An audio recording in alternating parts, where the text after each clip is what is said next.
延续安倍晋三前首相对台湾的坚定支持，还有美国川普第一任期担任副国务顾问、国安顾问的伯明 Mr. Pottinger， 他在任期间努力强化台美关系，深化两边的安全合作。这次有高达100位国际友人的参与，都象征台湾走在民主道路上，一点都不孤独。我支持哈利法克斯国际安全论坛，还有一个重要目的，就是我希望借此转达，即便我们国内有政治分歧，有选举，有罢免，但国际社会看台湾是一体的，同一块土地，同一个颜色，任何政治攻防都不能也不应该牺牲台湾的安全，更不能打击我们的国际地位和国际形象。面临川普当选带来的地缘政治变化以及国际贸易变局，我们的目的应该是一致的，保卫中华民国台湾的国家安全，反对对岸的一切并吞统一的行为。我相信这是台湾社会最大公约数，也唯有此，台湾的未来才会有安全保障。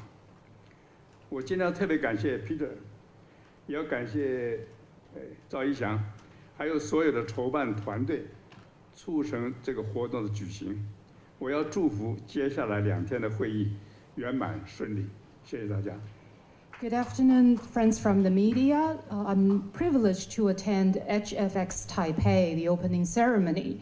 This is a very long-standing organization. For the past 16 years, the forum has facilitated strategic cooperation among democratic nations. This is the very first time for the organization to put together an event outside of Canada, which I believe is quite significant. I become aware of this organization starting from last year through the connection of Taipei City Councilor Zhao Yixiang. He told me there is an international organization that is not afraid of pressure from China, and also try to exclude authoritarian regimes such as China. And the organization is also very willing to include Taiwan in its engagement. I told him I appreciate this organization a lot, and I wish to show my support for the organization to come and host a forum in Taiwan. So over the last year, the Halifax International Security Forum has sent invitations to many friends internationally, hoping to attract friends from the United States, Japan, Europe, and from the world together in Taiwan to stand in solidarity for democracy, freedom, and shared values. These are important momentums to drive Taiwan globally. I would like to specifically extend my appreciation to Mrs. Abe for continuing the late former Prime Minister of Japan, Shinzo Abe, for the solid support for Taiwan. My special thanks also go to Mr. Pottinger, the Deputy National Security Advisor during Trump's first administration. During his term of office, Mr. Pottinger has strengthened U.S.-Taiwan relations, deepened the bilateral collaboration on security. So this indicates that Taiwan is not alone on the course of democratic development, with the participation from over 100 friends around the world to today's event. There is another important purpose for me to support the Halifax International Security Forum. That is, I wish to convey this very important message. Even domestically, there are political disagreements. There are elections, there are recalls, but Taiwan is viewed as a unity, as the same piece of land, as the same color by the international community. Any political attack and defense cannot and shouldn't sacrifice Taiwan's security and shouldn't attack our international status in the world. With the geopolitical changes with the Trump's second administration and also the dynamic international trade relations, our purpose should keep consistency. That is to safeguard the national security of Republic of China in Taiwan, to oppose to any annexation and unification coming from across the Taiwan Strait. I believe this is the most greatest common denominator for Taiwan society. Only by doing so, our future, the future of Taiwan, can be protected.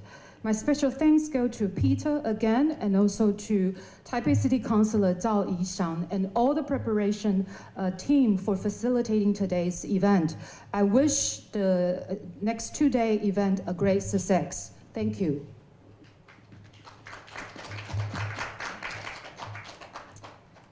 Thank you, Peter. Thank you, Robert. And now we will begin the Q&A section. As a reminder, members of media who wish to ask a question should have signed up in advance. And questions will be taken on first come, first served basis, with each media outlet limited to one question. 欢迎，我们现在开放媒体朋友问答。在有限的时间内，一家媒体仅能提出一个问题。And we encourage questions to focus on the forum HFX Taipei and discussions about democratic cooperation. 希望各位记者媒体朋友的提问能够聚焦在 HFX 台北这个国际安全论坛以及民主的合作等议题上。When we call your name, please introduce yourself and your organization before asking your questions. 当我念到媒体朋友的名字，请先介绍您的大名以及您来自的单位，谢谢。And we kindly ask that you keep your question concise and focused. 希望各位媒体朋友的问题能够精简，谢谢。Let's start with the first on the sign-up list, New York Times. 首先，我们欢迎《纽约时报》的记者。谢谢，我是《纽约时报》记者出百亮。My question is for Robert Cao, Mr. Cao, so I'll ask it in Chinese if that's okay. 我想这次会议一个重要的一个背景就是最近川普总统就关于美俄关系还有俄乌战争应该结束的一些新的观点的新的立场的。那么你觉得美国对于美俄关系对于这个俄乌战争的新的观点呢，新的立场可能对台湾会产生什么样的影响呢？你觉得这次会应该怎么看待这个问题呢？谢谢。I'm from New York Times. My question goes to Mr. Robert Cao. I think the background for this two-day International Security Forum is that U.S. President Trump's new position and new perspectives on U.S.-Russia relationship as well as the Russia-Ukraine war. My question is, what impact will U.S. President's new perspectives and position on these issues affect the world? 我觉得台湾呢，我们没有办法去预测，川普他要怎么样。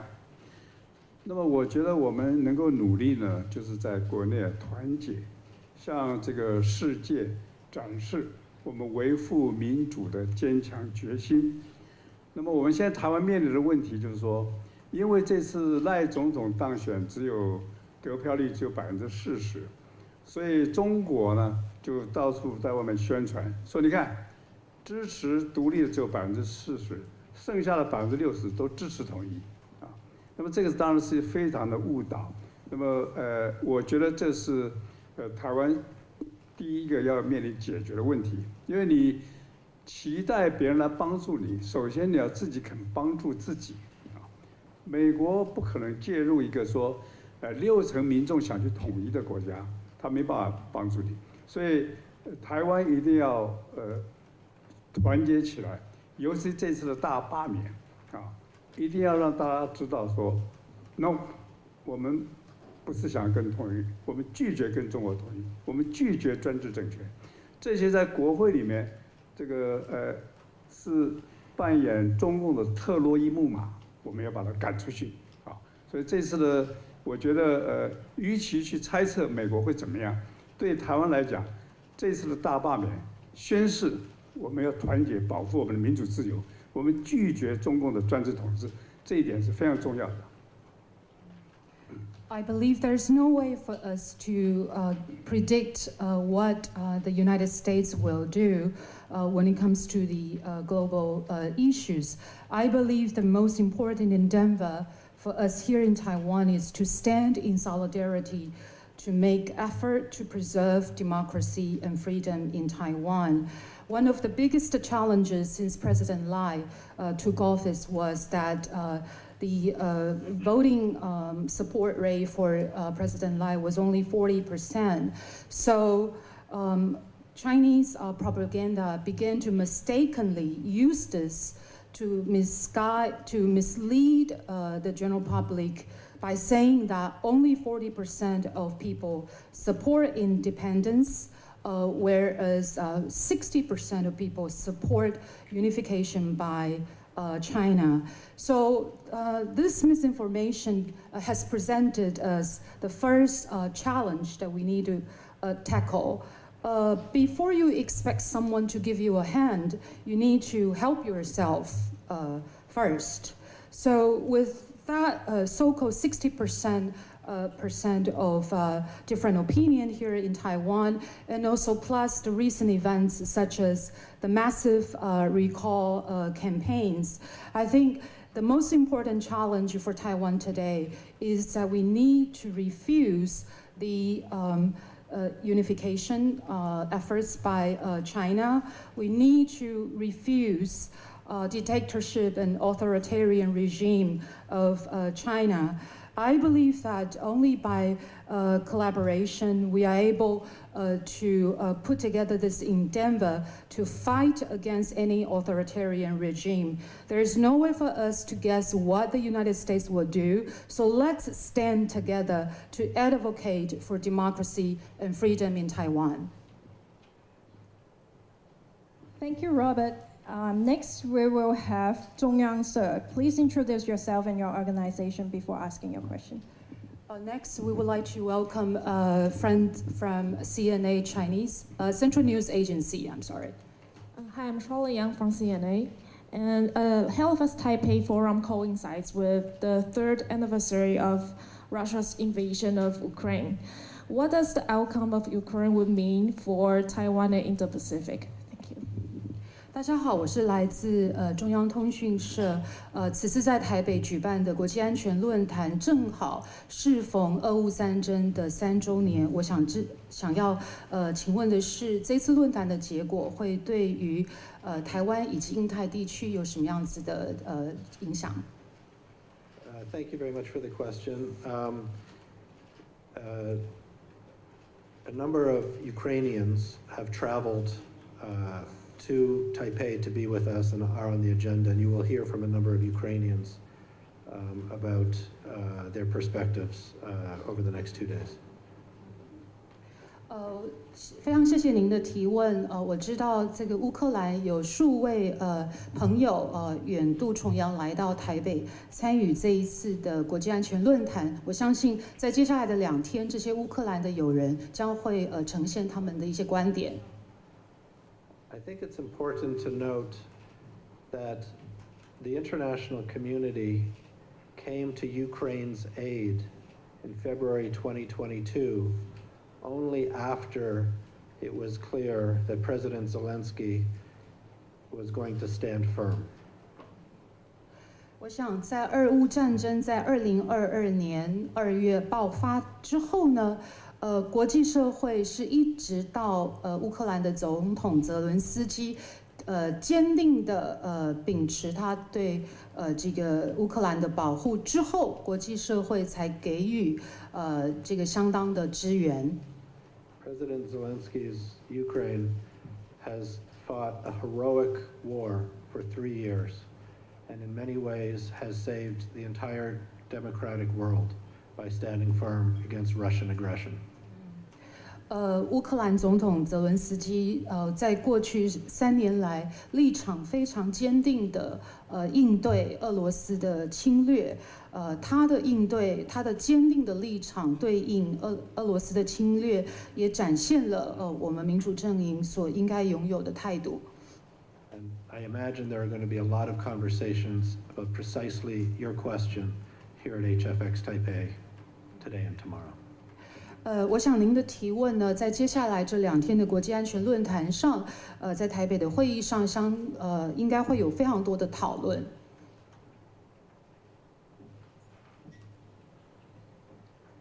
Thank you, Peter. Next, we will have Sunny. Next, we would like to invite representative from SETN. 你好，这边三立电视记者黄玉婷，请问主席刚刚提到首度到台湾举办论坛，希望达到什么样的目的或效果吗？谢谢。This is a question coming from SETN, going to President Van Prague. What is your expectations and outcomes of this event in Taipei? Thank you very much. It's a great question. So the outcomes are formal and informal in nature. 您的提问非常的棒，我相信这一次会议的成果可以分为正式以及非正式来看。There are going to be a number of meetings on the sidelines between government officials and between experts to talk about specific ways to increase cooperation between countries and Taiwan. 在主会场之外，相信有很多的这个场合可以让政府官员以及相关的学者专家齐聚一堂，来讨论台湾以及和各个国家和国际社会可以如何彼此合作。It is a learning exercise to exchange ideas between people from Taiwan, people from Europe, people from North America, and in fact, there are people here from every continent to learn from each other and to explore different ways to secure societies, democratic societies. 我相信这一次的论坛是一个非常好的机会以及平台，让台湾、欧洲、北美，甚至是每个5大洲的每个国家5大洲都有代表分别来参加这一次的台北会议，提供了一个这么好的场合，让大家能够相互学习以及探讨我们在民主上面的合作。And it is a sign of solidarity amongst the democratic world for Taiwan. There are people coming to HFX Taipei who are friends of Taiwan and have been here many times, and there are people who are coming to HFX Taipei to Taiwan for the very first time to demonstrate their solidarity. And it really is a sign to the world of how many friends that Taiwan has at this time. 我相信这次的论坛可以展现我们团结一致的这个契机。此次的论坛有非常多的国际友人，已经不是第一次来到台湾参与这样子的盛会。那也有一些国际友人是第一次来到台北参加这个国际安全论坛。我相信借由这一次论坛的参与，可以展现所有人在国际上共同的捍卫台湾的一些团结一致以及重要的友谊。Thank you, Peter. So this will be the last question, and next we will have Dongsen.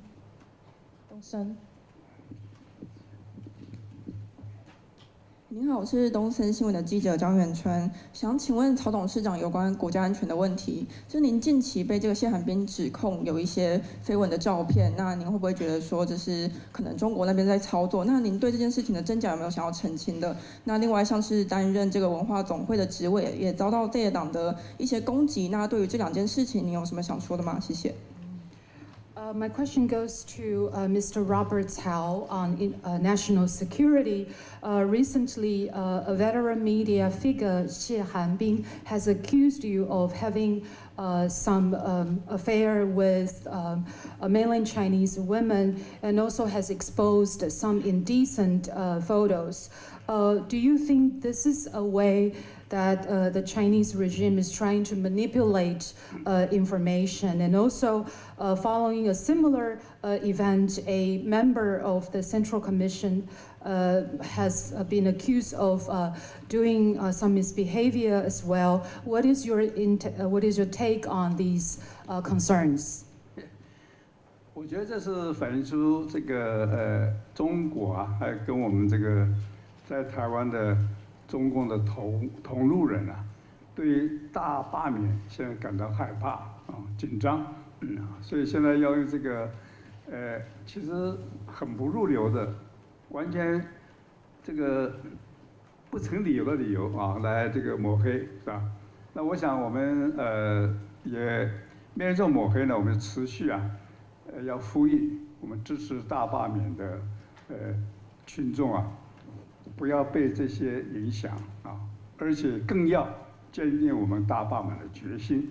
因为从这个谢寒冰这个事情看出来呢，他对基本的人权是不尊重的啊，对人的隐私是不尊重的啊，所以这种对人权不尊重、对隐私不尊重，就是在中国共产党统治下一个普遍的现象啊，所以我们今天为什么要罢免这些人呢？因为他们正在把台湾导向这样这个没有安全保障、没有道德水准啊、没有文明方向的这个境界去，所以我们要抵抗啊！我相信大家都希望活在一个尊重人权、尊重隐私、彼此互相尊重的社会啊。所以这个是我对这个抹黑的这些回应啊，谢谢。I think the recent incident has indicated that China, along with those who take side with China, are afraid of the recent massive recall campaign in Taiwan.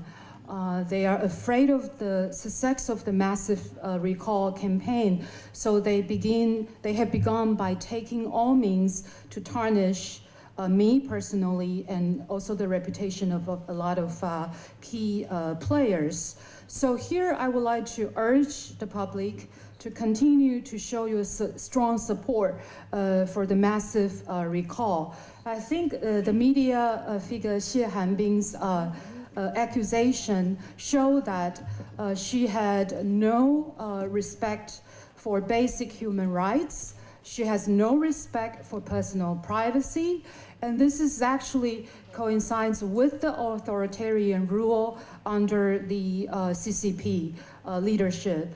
So I would like to call upon the general public to stand firm on the massive recall. I would like to urge everyone to show that we have bottom line, we have to respect the moral and ethics, and we have to protect the basic human rights and mutual respect in Taiwan society.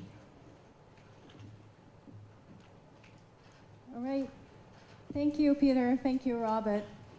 That concludes our Q&A sections. Thank you all for your questions and for joining us today.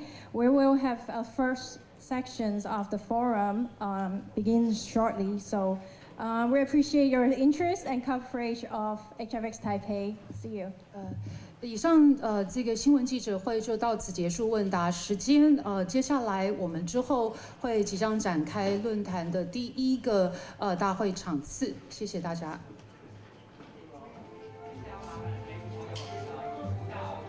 2楼另外一侧的这个拍摄区，待会2点半的时候，维安团队会严格管制论坛出口的地方，所以要拍摄这个贵宾入场的画面的话，要麻烦到刚才的那个 standby 区域，谢谢。外方都有工作人员协助引导。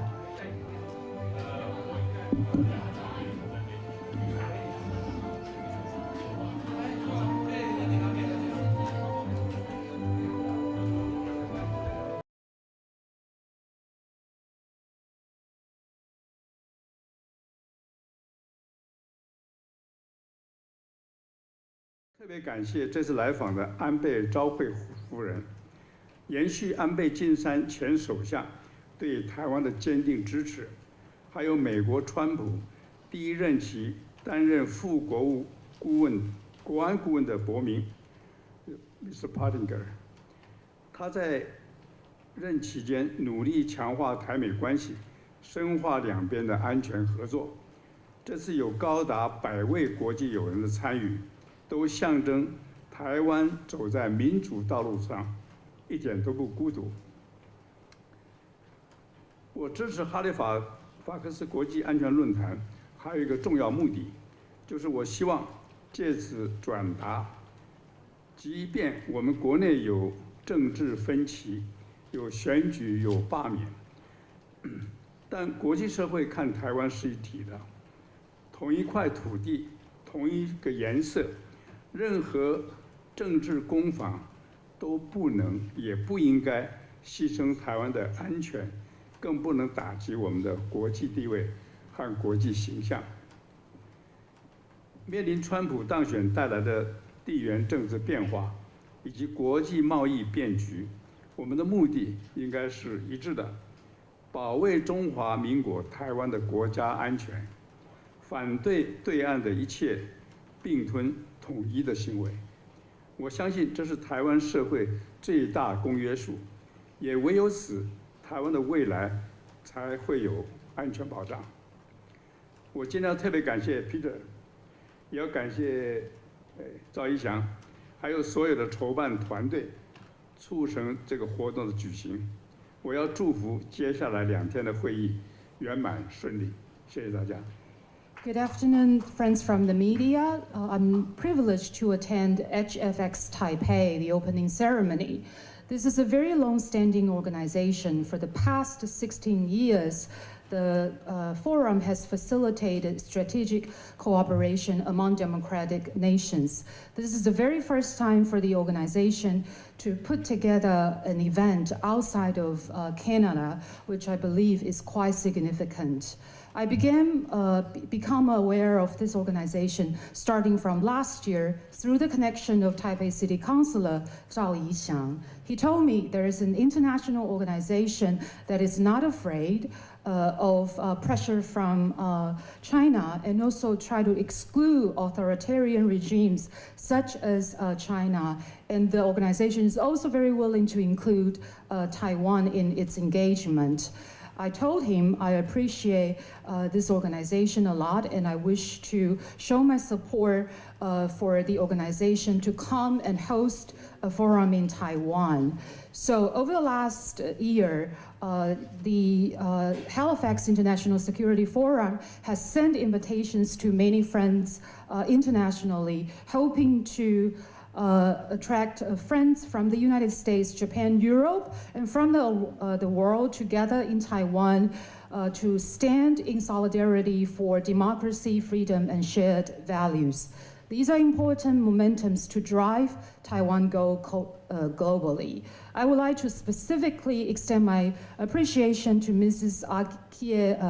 Abe for continuing the late former Prime Minister of Japan, Shinzo Abe, for the solid support for Taiwan. My special thanks also go to Mr. Pottinger, the Deputy National Security Advisor during Trump's first administration. During his term of office, Mr. Pottinger has strengthened U.S.-Taiwan relations, deepened the bilateral collaboration on security. So this indicates that Taiwan is not alone on the course of democratic development, with the participation from over 100 friends around the world to today's event. There is another important purpose for me to support the Halifax International Security Forum. That is, I wish to convey this very important message. Even domestically, there are political disagreements. There are elections, there are recalls, but Taiwan is viewed as a unity, as the same piece of land, as the same color by the international community. Any political attack and defense cannot and shouldn't sacrifice Taiwan's security and shouldn't attack our international status in the world.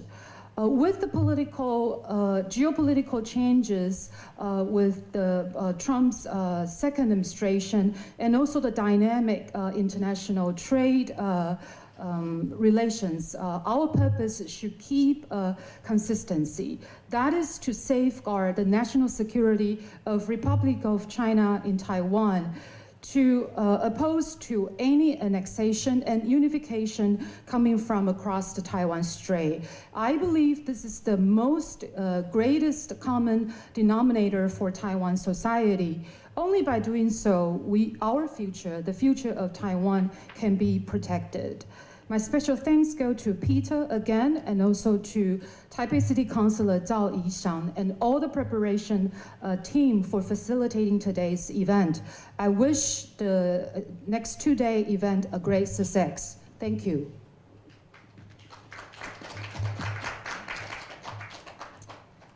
Thank you, Peter. Thank you, Robert. And now we will begin the Q&A section.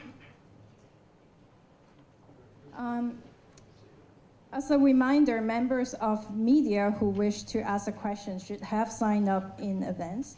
And questions will be taken on first-come, first-served basis, with each media outlet limited to one question. 欢迎，我们现在开放媒体朋友问答，在有限的时间内，一家媒体仅能提出一个问题。And we encourage questions to focus on the forum HFX Taipei and discussions about democratic cooperation. 希望各位记者媒体朋友的提问能够聚焦在 HFX 台北这个国际安全论坛以及民主的合作等议题上。When we call your name, please introduce yourself and your organization before asking your questions. 当我念到媒体朋友的名字，请先介绍您的大名以及您来自的单位，谢谢。And we kindly ask that you keep your question concise and focused.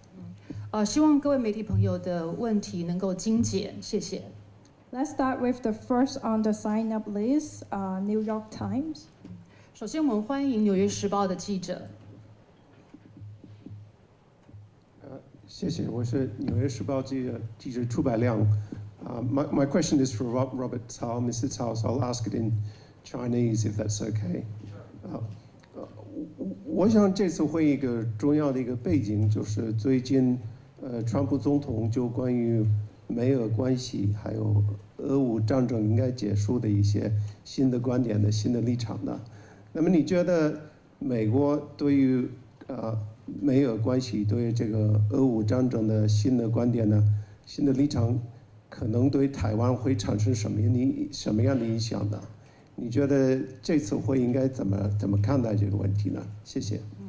I'm from New York Times. My question goes to Mr. Robert Cao. I think the background for this two-day International Security Forum is that U.S. President Trump's new position and new perspectives on U.S.-Russia relationship as well as the Russia-Ukraine war. My question is, what impact will U.S. President's new perspectives and position on these issues affect the world? 我觉得台湾呢，我们没有办法去预测，川普他要怎么样。那么我觉得我们能够努力呢，就是在国内团结，向这个世界展示我们维护民主的坚强决心。那么我们现在台湾面临的问题就是说，因为这次赖总统当选得票率只有40%，所以中国呢就到处在外面宣传说，你看支持独立的只有40%，剩下的60%都支持统一啊。那么这个当然是非常的误导。那么我觉得这是台湾第一个要面临解决的问题，因为你期待别人来帮助你，首先你要自己肯帮助自己啊。美国不可能介入一个说60%民众想去统一的国家，他没办法帮助你，所以台湾一定要团结起来，尤其这次的大罢免啊，一定要让大家知道说 ，no， 我们不是想跟统一，我们拒绝跟中国统一，我们拒绝专制政权，这些在国会里面。这个是扮演中共的特洛伊木马，我们要把它赶出去啊！所以这次的我觉得与其去猜测美国会怎么样，对台湾来讲，这次的大罢免宣示我们要团结保护我们的民主自由，我们拒绝中共的专制统治，这一点是非常重要的。I believe there's no way for us to predict what the United States will do when it comes to the global issues. I believe the most important endeavor for us here in Taiwan is to stand in solidarity to make effort to preserve democracy and freedom in Taiwan. One of the biggest challenges since President Lai took office was that the voting support rate for President Lai was only 40%. So Chinese propaganda began to mistakenly use this to mislead the general public by saying that only 40% of people support independence, whereas 60% of people support unification by China. So this misinformation has presented us the first challenge that we need to tackle. Before you expect someone to give you a hand, you need to help yourself first. So with that so-called 60% of different opinion here in Taiwan, and also plus the recent events such as the massive recall campaigns, I think the most important challenge for Taiwan today is that we need to refuse the unification efforts by China. We need to refuse dictatorship and authoritarian regime of China. I believe that only by collaboration we are able to put together this endeavor to fight against any authoritarian regime. There is no way for us to guess what the United States will do, so let's stand together to advocate for democracy and freedom in Taiwan. Thank you, Robert. Next, we will have Zhongyang Sir. Please introduce yourself and your organization before asking your question. Next, we would like to welcome a friend from CNA Chinese, Central News Agency, I'm sorry. Hi, I'm Charlotte Yang from CNA. And Halifax Taipei Forum coincides with the 3rd anniversary of Russia's invasion of Ukraine. What does the outcome of Ukraine would mean for Taiwan and Indo-Pacific? 大家好，我是来自中央通讯社，此次在台北举办的国际安全论坛，正好适逢俄乌战争的3周年。我想要请问的是，这次论坛的结果会对于台湾以及印太地区有什么样子的影响？Thank you very much for the question. A number of Ukrainians have traveled to Taipei to be with us and are on the agenda, and you will hear from a number of Ukrainians about their perspectives over the next 2 days. 非常谢谢您的提问。我知道这个乌克兰有数位朋友远渡重洋来到台北参与这一次的国际安全论坛。我相信在接下来的2天，这些乌克兰的友人将会呈现他们的一些观点。I think it's important to note that the international community came to Ukraine's aid in February 2022 only after it was clear that President Zelensky was going to stand firm. 我想在俄乌战争在2022年2月爆发之后呢，国际社会是一直到乌克兰的总统泽伦斯基坚定的秉持他对这个乌克兰的保护之后，国际社会才给予这个相当的支援。President Zelensky's Ukraine has fought a heroic war for 3 years, and in many ways has saved the entire democratic world by standing firm against Russian aggression. 乌克兰总统泽伦斯基在过去3年来立场非常坚定的应对俄罗斯的侵略，他的应对，他的坚定的立场对应俄罗斯的侵略，也展现了我们民主阵营所应该拥有的态度。And I imagine there are going to be a lot of conversations about precisely your question here at HFX Taipei today and tomorrow. 我想您的提问呢，在接下来这2天的国际安全论坛上，在台北的会议上应该会有非常多的讨论。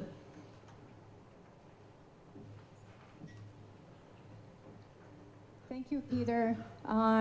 Next, we will have Sunny. Next, we would like to invite representative from SETN.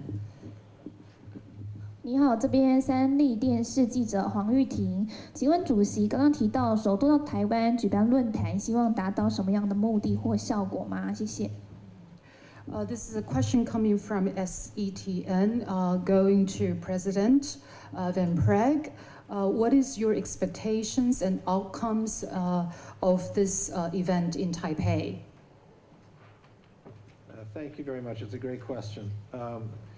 So the outcomes are formal and informal in nature. 您的提问非常的棒，我相信这一次会议的成果可以分为正式以及非正式来看。There are going to be a number of meetings on the sidelines between government officials and between experts to talk about specific ways to increase cooperation between countries and Taiwan. 在主会场之外，相信有很多的这个场合，可以让政府官员以及相关的学者专家齐聚一堂，来讨论台湾以及和各个国家和国际社会可以如何彼此合作。It is a learning exercise to exchange ideas between people from Taiwan, people from Europe, people from North America, and in fact, there are people here from every continent to learn from each other and to explore different ways to secure societies, democratic societies.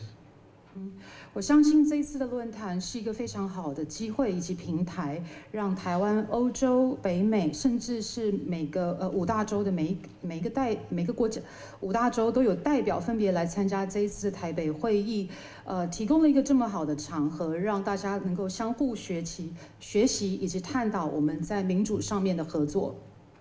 And it is a sign of solidarity amongst the democratic world for Taiwan. There are people coming to HFX Taipei who are friends of Taiwan and have been here many times, and there are people who are coming to HFX Taipei to Taiwan for the very first time to demonstrate their solidarity. And it really is a sign to the world of how many friends that Taiwan has at this time. 我相信这次的论坛可以展现我们团结一致的这个契机。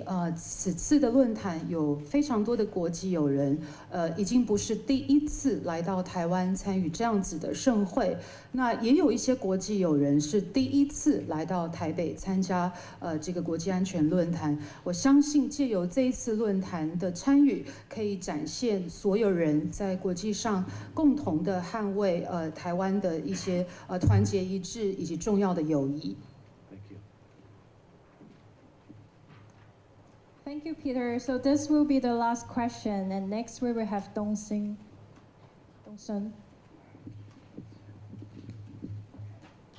您好，我是东森新闻的记者张远春，想请问曹董事长有关国家安全的问题。就是您近期被这个谢寒冰指控有一些绯闻的照片，那您会不会觉得说这是可能中国那边在操作？那您对这件事情的真假有没有想要澄清的？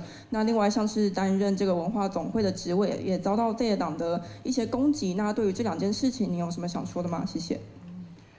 My question goes to Mr. Robert Cao on national security. Recently, a veteran media figure, Xie Hanbing, has accused you of having some affair with mainland Chinese women and also has exposed some indecent photos. Do you think this is a way that the Chinese regime is trying to manipulate information. And also, following a similar event, a member of the Central Commission has been accused of doing some misbehavior as well. What is your take on these concerns? 我觉得这是反映出这个中国啊，还跟我们这个在台湾的中共的同路人啊，对于大罢免现在感到害怕啊、紧张，所以现在要用这个其实很不入流的，完全这个不成理由的理由啊，来这个抹黑，是吧？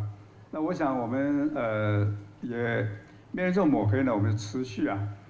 要呼吁我们支持大罢免的群众啊，不要被这些影响啊，而且更要坚定我们大罢免的决心，因为从这个谢寒冰这个事情看出来呢，他对基本的人权是不尊重的啊，对人的隐私是不尊重的啊，所以这种对人权不尊重、对隐私不尊重，就是在中国共产党统治下一个普遍的现象啊，所以我们今天为什么要罢免这些人呢？因为他们正在把台湾导向这样没有安全保障、没有道德水准啊、没有文明方向的这个境界去，所以我们要抵抗啊！我相信大家都希望活在一个尊重人权、尊重隐私、彼此互相尊重的社会啊。所以这个是我对这个抹黑的这些回应啊，谢谢。I think the recent incident has indicated that China, along with those who take side with China, are afraid of the recent massive recall campaign in Taiwan. They are afraid of the success of the massive recall campaign, so they have begun by taking all means to tarnish me personally and also the reputation of a lot of key players. So here I would like to urge the public to continue to show your strong support for the massive recall. I think the media figure Xie Hanbing's accusation show that she had no respect for basic human rights. She has no respect for personal privacy, and this is actually coincides with the authoritarian rule under the CCP leadership. So I would like to call upon the general public to stand firm on the massive recall. I would like to urge everyone to show that we have bottom line, we have to respect the moral and ethics, and we have to protect the basic human rights and mutual respect in Taiwan society. All right. Thank you, Peter. Thank you, Robert. That concludes our Q&A sections. Thank you all for your questions and for joining us today. We will have our first sections of the forum begin shortly. So we appreciate your interest and coverage of HFX Taipei. See you. 以上这个新闻记者会就到此结束问答时间。接下来我们之后会即将展开论坛的第一个大会场次。谢谢大家。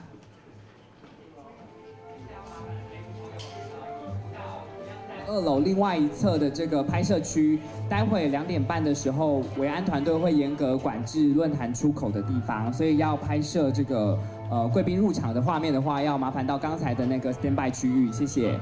外方都有工作人员协助引导。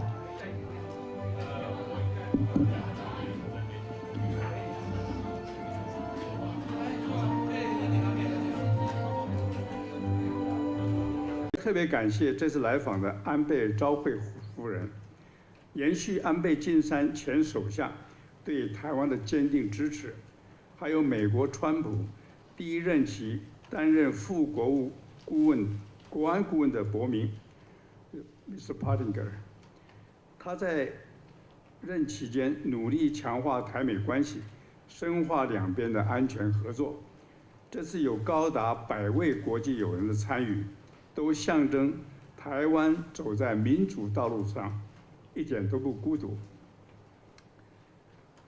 我支持哈利法克斯国际安全论坛，还有一个重要目的，就是我希望借此转达，即便我们国内有政治分歧，有选举，有罢免，但国际社会看台湾是一体的，同一块土地，同一个颜色，任何政治攻防都不能也不应该牺牲台湾的安全，更不能打击我们的国际地位和国际形象。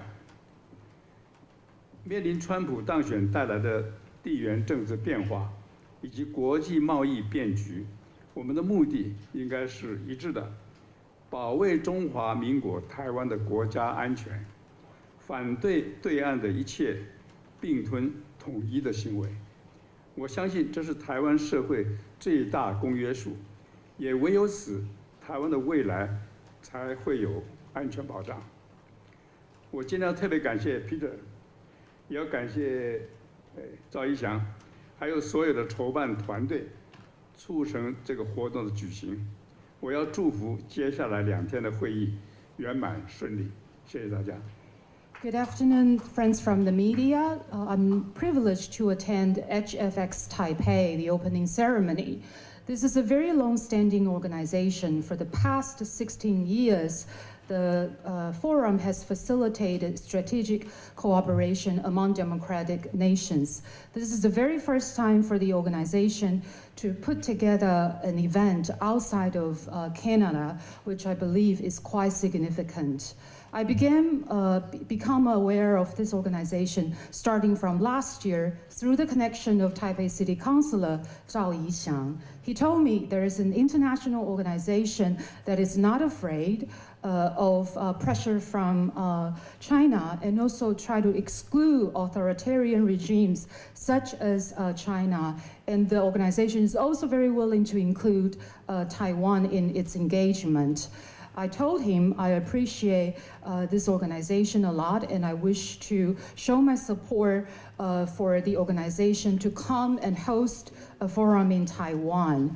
So over the last year, the Halifax International Security Forum has sent invitations to many friends internationally, hoping to attract friends from the United States, Japan, Europe, and from the world together in Taiwan to stand in solidarity for democracy, freedom, and shared values. These are important momentums to drive Taiwan globally. I would like to specifically extend my appreciation to Mrs. Abe for continuing the late former Prime Minister of Japan, Shinzo Abe, for the solid support for Taiwan. My special thanks also go to Mr. Pottinger, the Deputy National Security Advisor during Trump's first administration. During his term of office, Mr. Pottinger has strengthened U.S.-Taiwan relations, deepened the bilateral collaboration on security. So this indicates that Taiwan is not alone on the course of democratic development, with the participation from over 100 friends around the world to today's event. There is another important purpose for me to support the Halifax International Security Forum.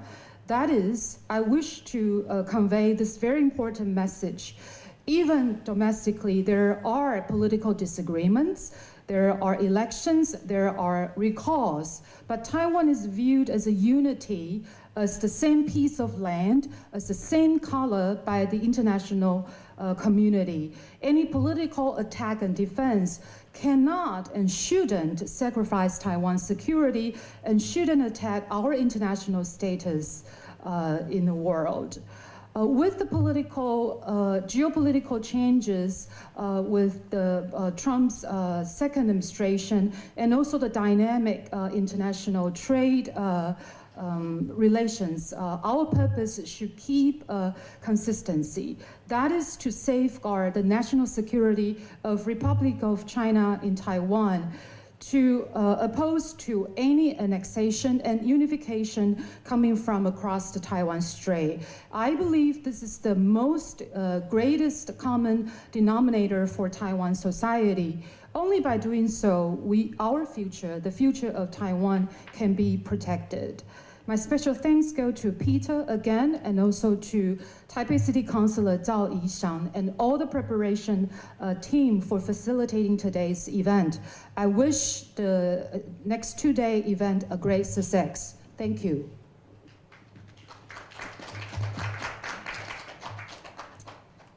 Thank you, Peter. Thank you, Robert. And now we will begin the Q&A section.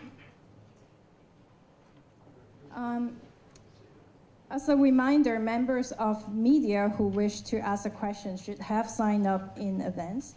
And questions will be taken on first-come, first-served basis, with each media outlet limited to one question. 欢迎，我们现在开放媒体朋友问答，在有限的时间内，一家媒体只能提出一个问题。And we encourage questions to focus on the forum HFX Taipei and discussions about democratic cooperation. 希望各位记者媒体朋友的提问能够聚焦在 HFX 台北这个国际安全论坛以及民主的合作等议题上。When we call your name, please introduce yourself and your organization before asking your questions. 当我念到媒体朋友的名字，请先介绍您的大名以及您来自的单位，谢谢。And we kindly ask that you keep your question concise and focused. 希望各位媒体朋友的问题能够精简，谢谢。Let's start with the first on the sign-up list, New York Times. 首先，我们欢迎《纽约时报》的记者。谢谢，我是《纽约时报》记者楚百亮。My question is for Robert Cao, Mr. Cao, so I'll ask it in Chinese if that's okay. 我想这次会议一个重要的一个背景就是最近川普总统就关于美俄关系还有俄乌战争应该结束的一些新的观点的新的立场的。那么你觉得美国对于美俄关系对于这个俄乌战争的新的观点呢，新的立场可能对台湾会产生什么样的影响呢？你觉得这次会应该怎么看待这个问题呢？谢谢。I'm from New York Times. My question goes to Mr. Robert Cao. I think the background for this two-day International Security Forum is that U.S. President Trump's new position and new perspectives on U.S.-Russia relationship as well as the Russia-Ukraine war. My question is, what impact will U.S. President's new perspectives and position on these issues affect the world?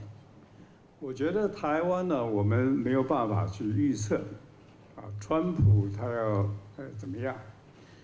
那么我觉得我们能够努力呢，就是在国内团结，向这个世界展示我们维护民主的坚强决心。那么我们现在台湾面临的问题就是说，因为这次赖总统当选得票率只有40%，所以中国呢就到处在外面宣传说，你看支持独立的只有40%，剩下的60%都支持统一啊。那么这个当然是非常的误导。那么我觉得这是台湾第一个要面临解决的问题，因为你期待别人来帮助你，首先你要自己肯帮助自己啊。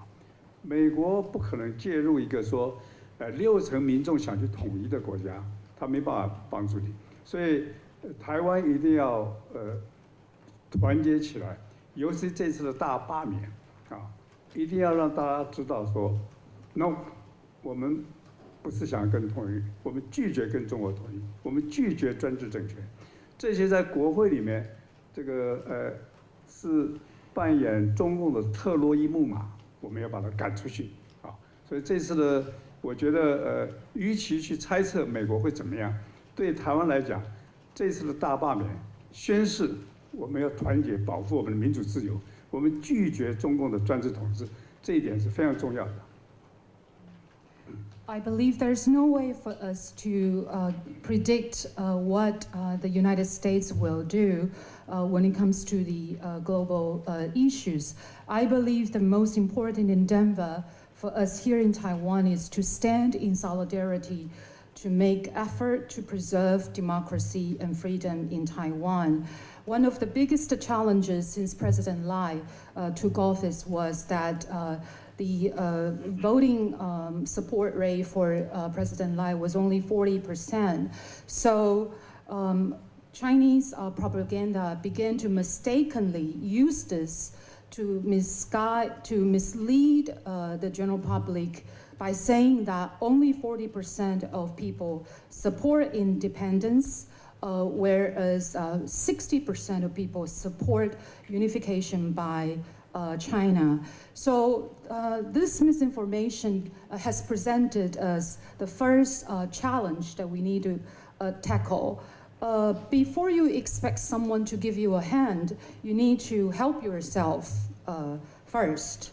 So with that so-called 60% of different opinion here in Taiwan, and also plus the recent events such as the massive recall campaigns, I think the most important challenge for Taiwan today is that we need to refuse the unification efforts by China. We need to refuse dictatorship and authoritarian regime of China. I believe that only by collaboration we are able to put together this endeavor to fight against any authoritarian regime. There is no way for us to guess what the United States will do, so let's stand together to advocate for democracy and freedom in Taiwan. Thank you, Robert. Next, we will have Zhongyang Sir. Please introduce yourself and your organization before asking your question. Next, we would like to welcome a friend from CNA Chinese, Central News Agency, I'm sorry. Hi, I'm Charlotte Yang from CNA. And Halifax Taipei Forum coincides with the 3rd anniversary of Russia's invasion of Ukraine. What does the outcome of Ukraine would mean for Taiwan and Indo-Pacific? 大家好，我是来自中央通讯社，此次在台北举办的国际安全论坛，正好适逢俄乌战争的3周年。我想要请问的是，这次论坛的结果会对于台湾以及印太地区有什么样子的影响？Thank you very much for the question.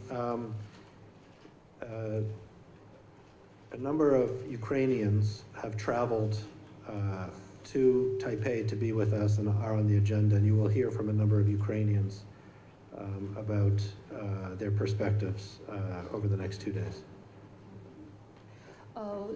非常谢谢您的提问。我知道这个乌克兰有数位朋友远渡重洋来到台北参与这一次的国际安全论坛。我相信在接下来的2天，这些乌克兰的友人将会呈现他们的一些观点。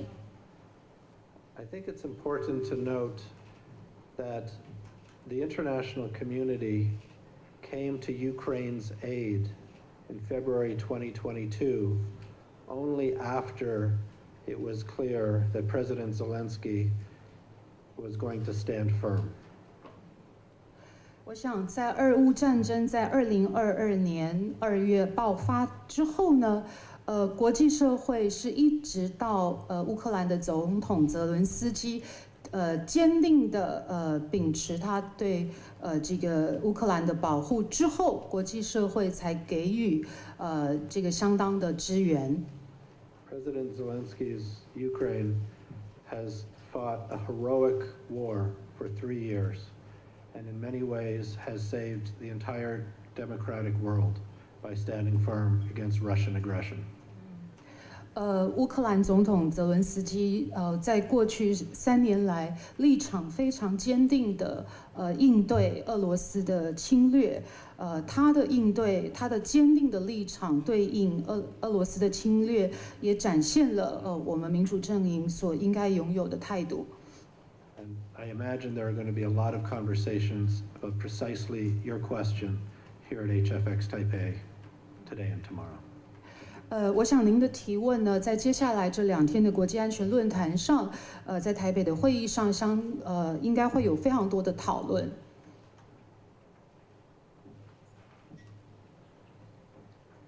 Thank you, Peter.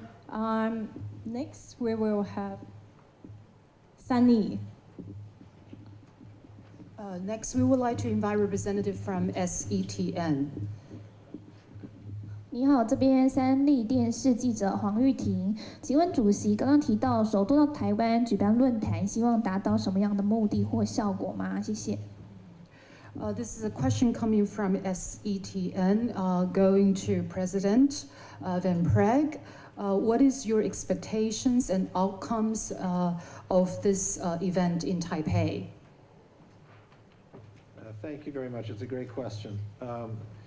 So the outcomes are formal and informal in nature. 您的提问非常的棒，我相信这一次会议的成果可以分为正式以及非正式来看。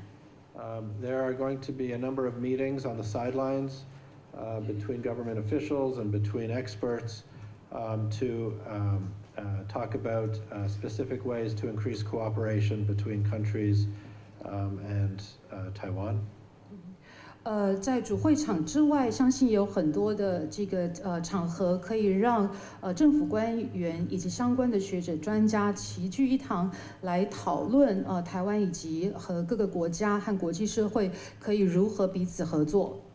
It is a learning exercise to exchange ideas between people from Taiwan, people from Europe, people from North America, and in fact, there are people here from every continent to learn from each other and to explore different ways to secure societies, democratic societies. 我相信这一次的论坛是一个非常好的机会以及平台，让台湾、欧洲、北美，甚至是每个5大洲的每个国家5大洲都有代表分别来参加这一次的台北会议，提供了一个这么好的场合，让大家能够相互学习以及探讨我们在民主上面的合作。And it is a sign of solidarity amongst the democratic world for Taiwan. There are people coming to HFX Taipei who are friends of Taiwan and have been here many times, and there are people who are coming to HFX Taipei to Taiwan for the very first time to demonstrate their solidarity. And it really is a sign to the world of how many friends that Taiwan has at this time. 我相信这次的论坛可以展现我们团结一致的这个契机。此次的论坛有非常多的国际友人，已经不是第一次来到台湾参与这样子的盛会。那也有一些国际友人是第一次来到台北参加这个国际安全论坛。我相信借由这一次论坛的参与，可以展现所有人在国际上共同的捍卫台湾的一些团结一致以及重要的友谊。Thank you, Peter. So this will be the last question, and next we will have Dongsen.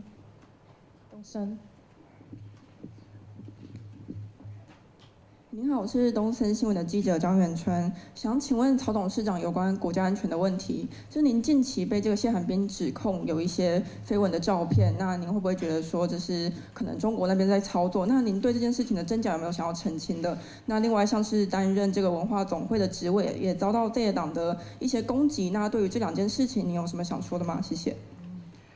My question goes to Mr. Robert Cao on national security. Recently, a veteran media figure, Xie Hanbing, has accused you of having some affair with mainland Chinese women and also has exposed some indecent photos. Do you think this is a way that the Chinese regime is trying to manipulate information? And also, following a similar event, a member of the Central Commission has been accused of doing some misbehavior as well. What is your take on these concerns?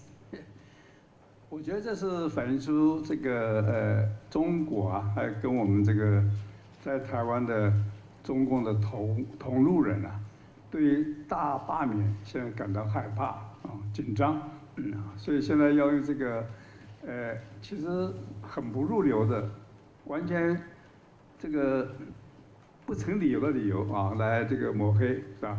那我想我们也面对这种抹黑呢，我们持续要呼吁我们支持大罢免的群众不要被这些影响而且更要坚定我们大罢免的决心，因为从这个谢寒冰这个事情看出来呢，他对基本的人权是不尊重的对人的隐私是不尊重的所以这种对人权不尊重、对隐私不尊重，就是在中国共产党统治下一个普遍的现象所以我们今天为什么要罢免这些人呢？因为他们正在把台湾导向这样没有安全保障、没有道德水准没有文明方向的这个境界去，所以我们要抵抗我相信大家都希望活在一个尊重人权、尊重隐私、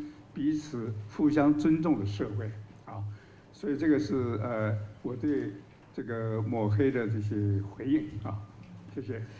I think the recent incident has indicated that China, along with those who take side with China, are afraid of the recent massive recall campaign in Taiwan. They are afraid of the success of the massive recall campaign, so they have begun by taking all means to tarnish me personally and also the reputation of a lot of key players. So here I would like to urge the public to continue to show your strong support for the massive recall. I think the media figure Xie Hanbing's accusation show that she had no respect for basic human rights. She has no respect for personal privacy, and this is actually coincides with the authoritarian rule under the CCP leadership. So I would like to call upon the general public to stand firm on the massive recall. I would like to urge everyone to show that we have bottom line, we have to respect the moral and ethics, and we have to protect the basic human rights and mutual respect in Taiwan society. All right. Thank you, Peter. Thank you, Robert. That concludes our Q&A sections. Thank you all for your questions and for joining us today. We will have our first sections of the forum begin shortly. So we appreciate your interest and coverage of HFX Taipei. See you. 以上这个新闻记者会就到此结束问答时间。接下来我们之后会即将展开论坛的第一个大会场次。谢谢大家。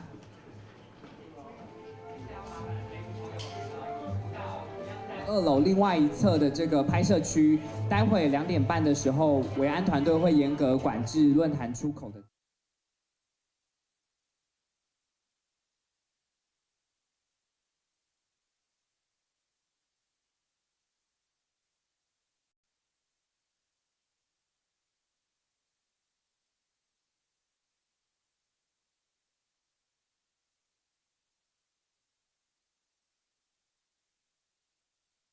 特别感谢这次来访的安倍昭惠夫人，延续安倍晋三前首相对台湾的坚定支持，还有美国川普第一任期担任副国务顾问、国安顾问的伯明 Mr. Pottinger， 他在任期间努力强化台美关系，深化两边的安全合作。这次有高达100位国际友人的参与，都象征台湾走在民主道路上，一点都不孤独。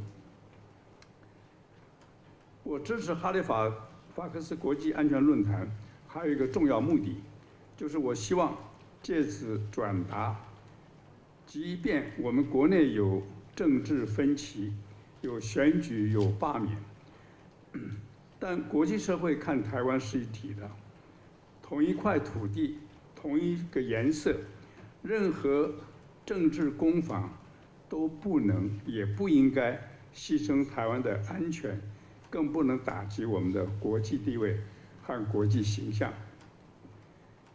面临川普当选带来的地缘政治变化以及国际贸易变局，我们的目的应该是一致的，保卫中华民国台湾的国家安全，反对对岸的一切并吞统一的行为。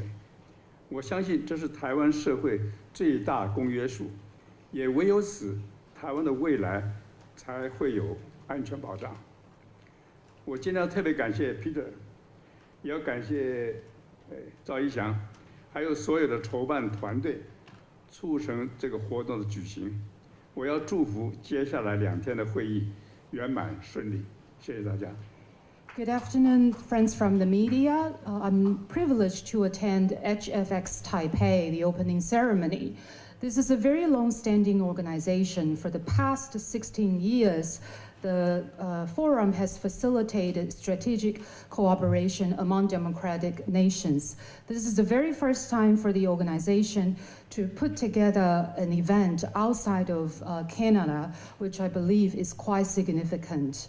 I become aware of this organization starting from last year through the connection of Taipei City Councilor Zhao Yixiang. He told me there is an international organization that is not afraid of pressure from China and also try to exclude authoritarian regimes such as China. And the organization is also very willing to include Taiwan in its engagement. I told him I appreciate this organization a lot, and I wish to show my support for the organization to come and host a forum in Taiwan. So over the last year, the Halifax International Security Forum has sent invitations to many friends internationally, hoping to attract friends from the United States, Japan, Europe, and from the world together in Taiwan to stand in solidarity for democracy, freedom, and shared values. These are important momentums to drive Taiwan globally. I would like to specifically extend my appreciation to Mrs.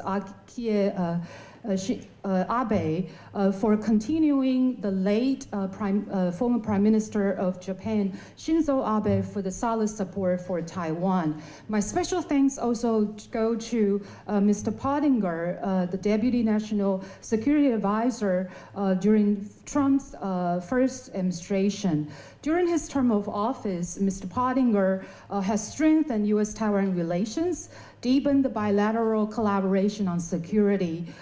So this indicates that Taiwan is not alone on the course of democratic development, with the participation from over 100 friends around the world to today's event. There is another important purpose for me to support the Halifax International Security Forum. That is, I wish to convey this very important message. Even domestically, there are political disagreements. There are elections, there are recalls, but Taiwan is viewed as a unity, as the same piece of land, as the same color by the international community. Any political attack and defense cannot and shouldn't sacrifice Taiwan's security and shouldn't attack our international status in the world. With the geopolitical changes with Trump's second administration and also the dynamic international trade relations, our purpose should keep consistency.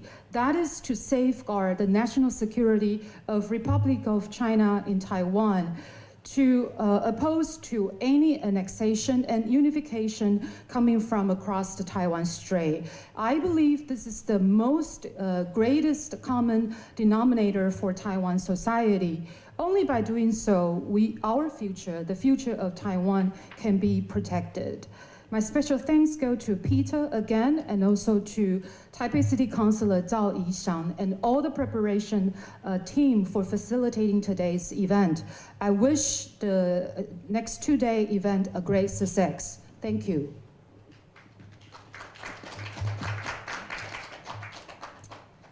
Thank you, Peter. Thank you, Robert.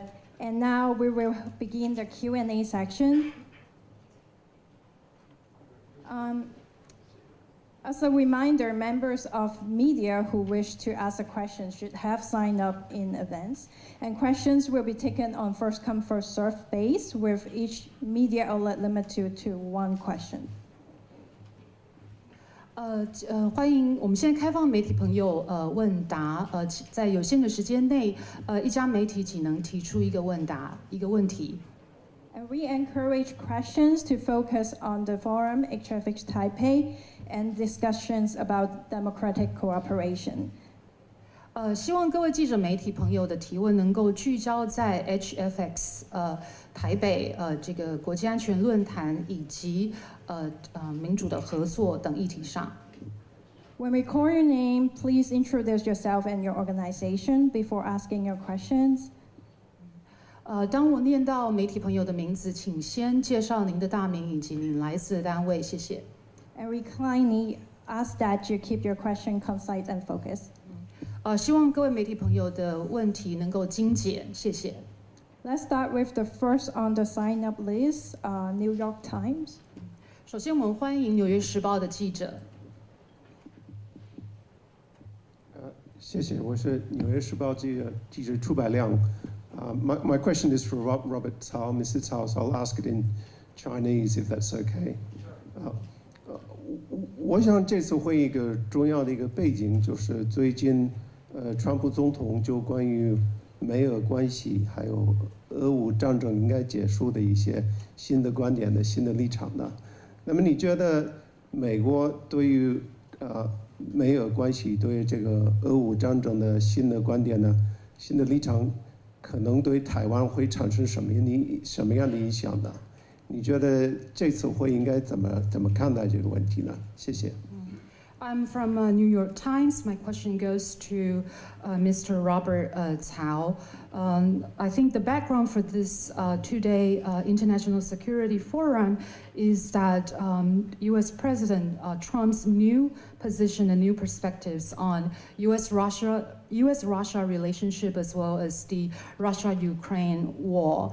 My question is, what impact will U.S. President's new perspectives and position on these issues affect the world?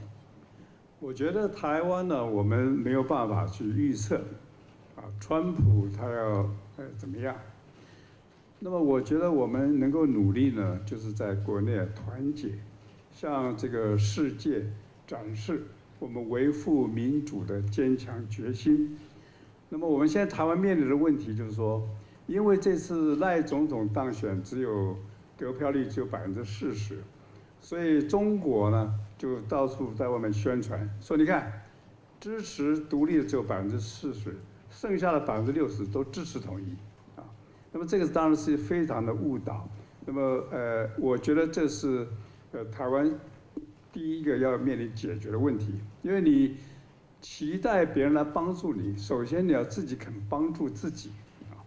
美国不可能介入一个说60%民众想去统一的国家，他没办法帮助你。所以台湾一定要团结起来，尤其这次的大罢免啊，一定要让大家知道说 ，no， 我们不是想跟统一，我们拒绝跟中国统一，我们拒绝专制政权。这些在国会里面，这个是扮演中共的特洛伊木马，我们要把它赶出去啊。所以这次的，我觉得与其去猜测美国会怎么样，对台湾来讲，这次的大罢免宣示我们要团结保护我们的民主自由，我们拒绝中共的专制统治，这一点是非常重要的。I believe there's no way for us to predict what the United States will do when it comes to the global issues. I believe the most important endeavor for us here in Taiwan is to stand in solidarity to make effort to preserve democracy and freedom in Taiwan. One of the biggest challenges since President Lai took office was that the voting support rate for President Lai was only 40%. So Chinese propaganda began to mistakenly use this to mislead the general public by saying that only 40% of people support independence, whereas 60% of people support unification by China. So this misinformation has presented as the first challenge that we need to tackle. Before you expect someone to give you a hand, you need to help yourself first. So with that so-called 60% of different opinion here in Taiwan, and also plus the recent events such as the massive recall campaigns, I think the most important challenge for Taiwan today is that we need to refuse the unification efforts by China. We need to refuse dictatorship and authoritarian regime of China. I believe that only by collaboration. Welcome to the very first meeting that my organization, HFX, is putting on outside of North America. Welcome to HFX Taipei.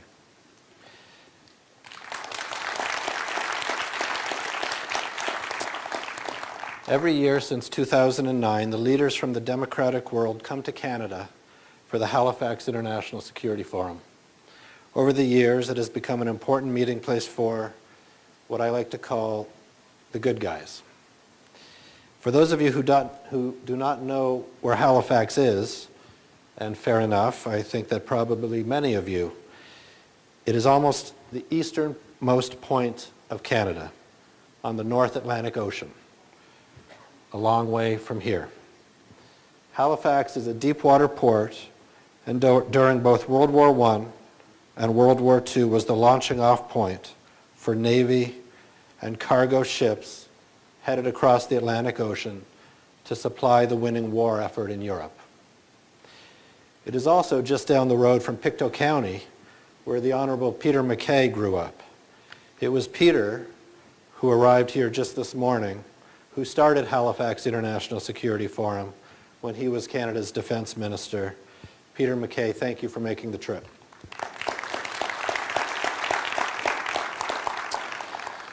I want to take a second to recognize and thank the HFX Board of Directors who are here today. Dr. Janice Stein, our board chair from Toronto, Canada, Ambassador Mark Lippert, our vice chair from the United States, Dr. Luis Rubio from Mexico City, Mexico, Mr. J.J. Omajua from Nigeria, and Mr. Dean Felk from Silicon Valley, also in the United States. Thank you for your commitment and for making the trip. And thanks to all of you who have traveled from every continent to be with us in Taipei at this important meeting. Jack McCain, General Ayer, thank you. And thank you, Mr. Robert Tsao, for your generosity and for making this meeting possible. Thank you, everyone from Taiwan, for your warm hospitality.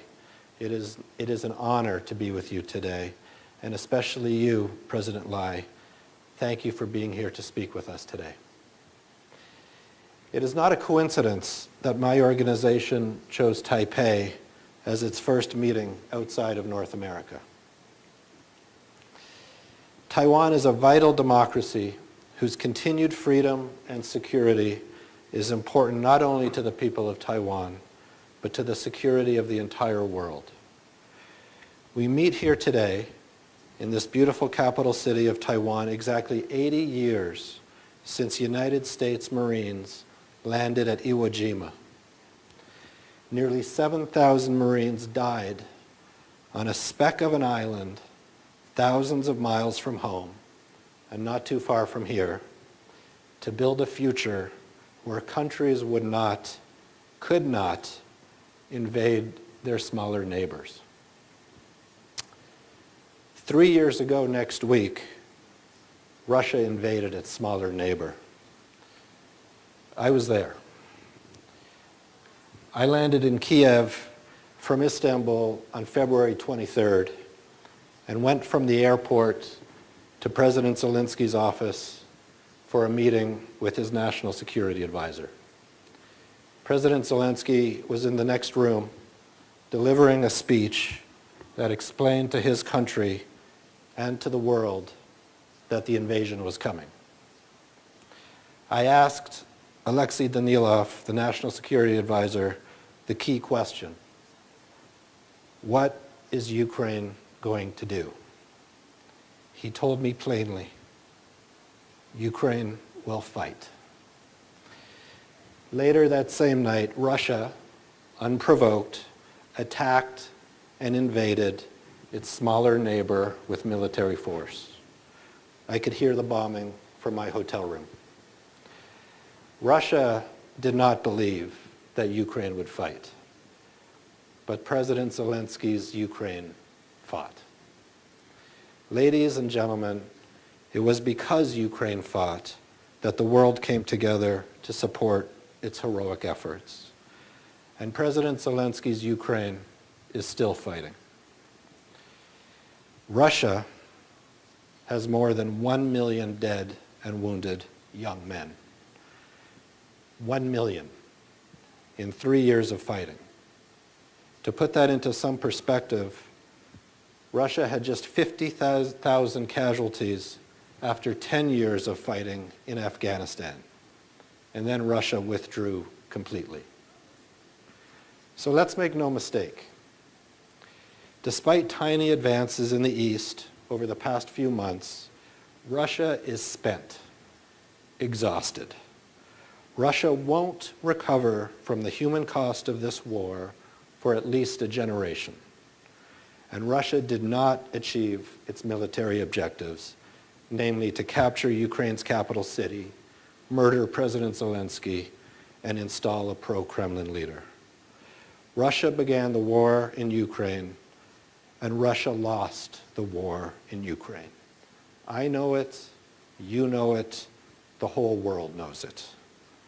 And now we meet at HFX Taipei to explore Taiwan's security. At question is whether we live in a world where large countries can freely intimidate and ultimately invade their smaller neighbors. Over the next 2 days, we will hear words like gray zone, lawfare, porcupine. We will explore what China might do, what the United States should do, and what the international community could do. But the key question, of course, is what is Taiwan going to do? Halifax, Iwo Jima, Kiev, Taipei. They are all connected in our shared fight for freedom and democracy, because it is democracy, and only democracy, that leads to opportunity, lasting peace, and security.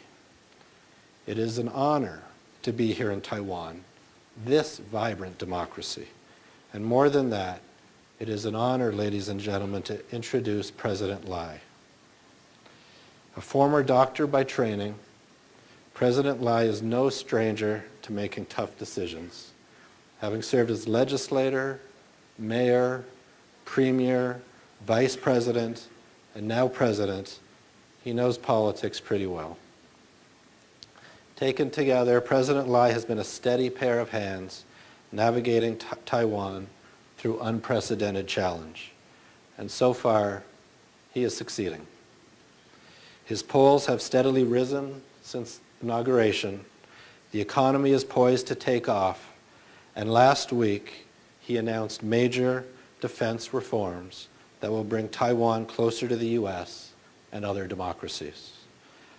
All of this will make Taiwan safer and more prosperous.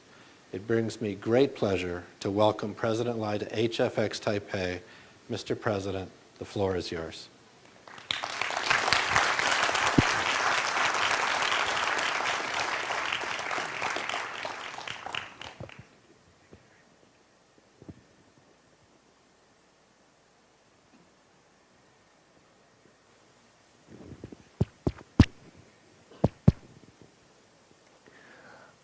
Halifax International Security Forum President Peter Van Praag, Madam Abe Ake, Mr. Robert Cao, ladies and gentlemen, good afternoon.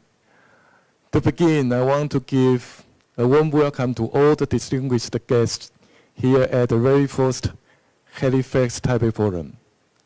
The Halifax International Security Forum, held every year in Canada, has been an important gathering for freedom-loving nations worldwide. I would like to thank Halifax and President Van Praag for their strong support for Taiwan. Every year since 2018, Taiwan has been invited to participate in the forum. Last year, former President蔡英文was invited to speak. And this year, Halifax has chosen Taiwan as the first location outside North America to hold a forum.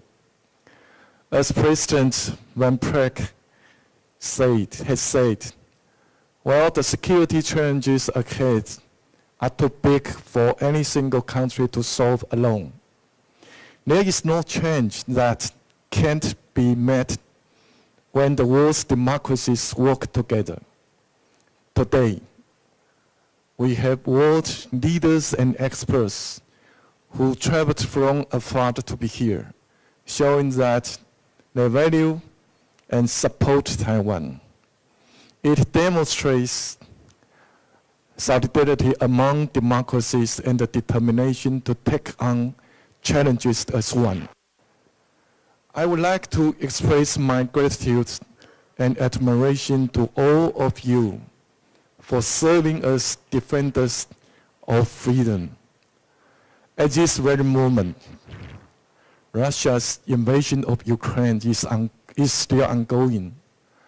Authoritarian regimes including China, Russia, North Korea, and Iran continue to consolidate.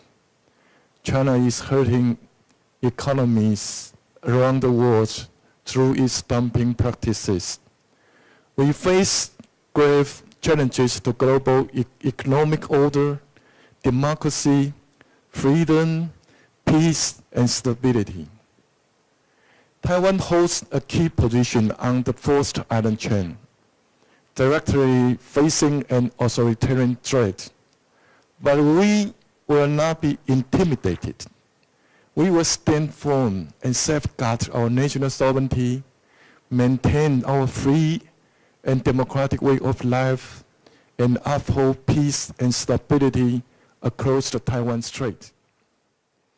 Taiwan cherishes peace, but we also have no delusions about peace.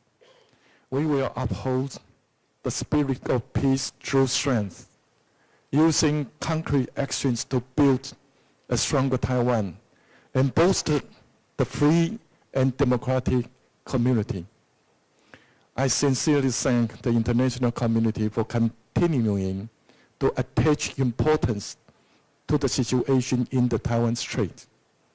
Recently, US President Donald Trump and Japan's Prime Minister Ishiba Shigeru issued a joint leader statement expressing their firm support for peace and stability across the Taiwan Strait and for Taiwan's participation in international affairs.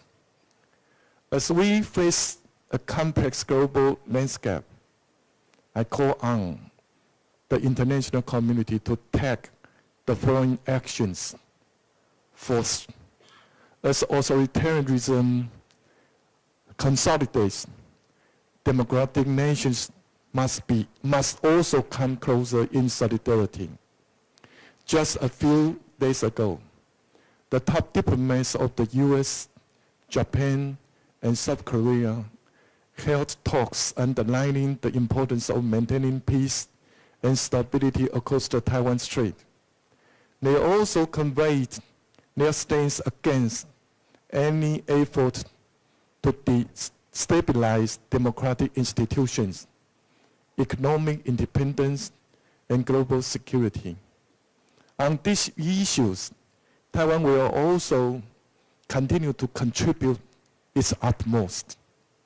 I recently announced that we will prioritize special budget allocations to ensure that our defense budget exceeds 3% of GDP.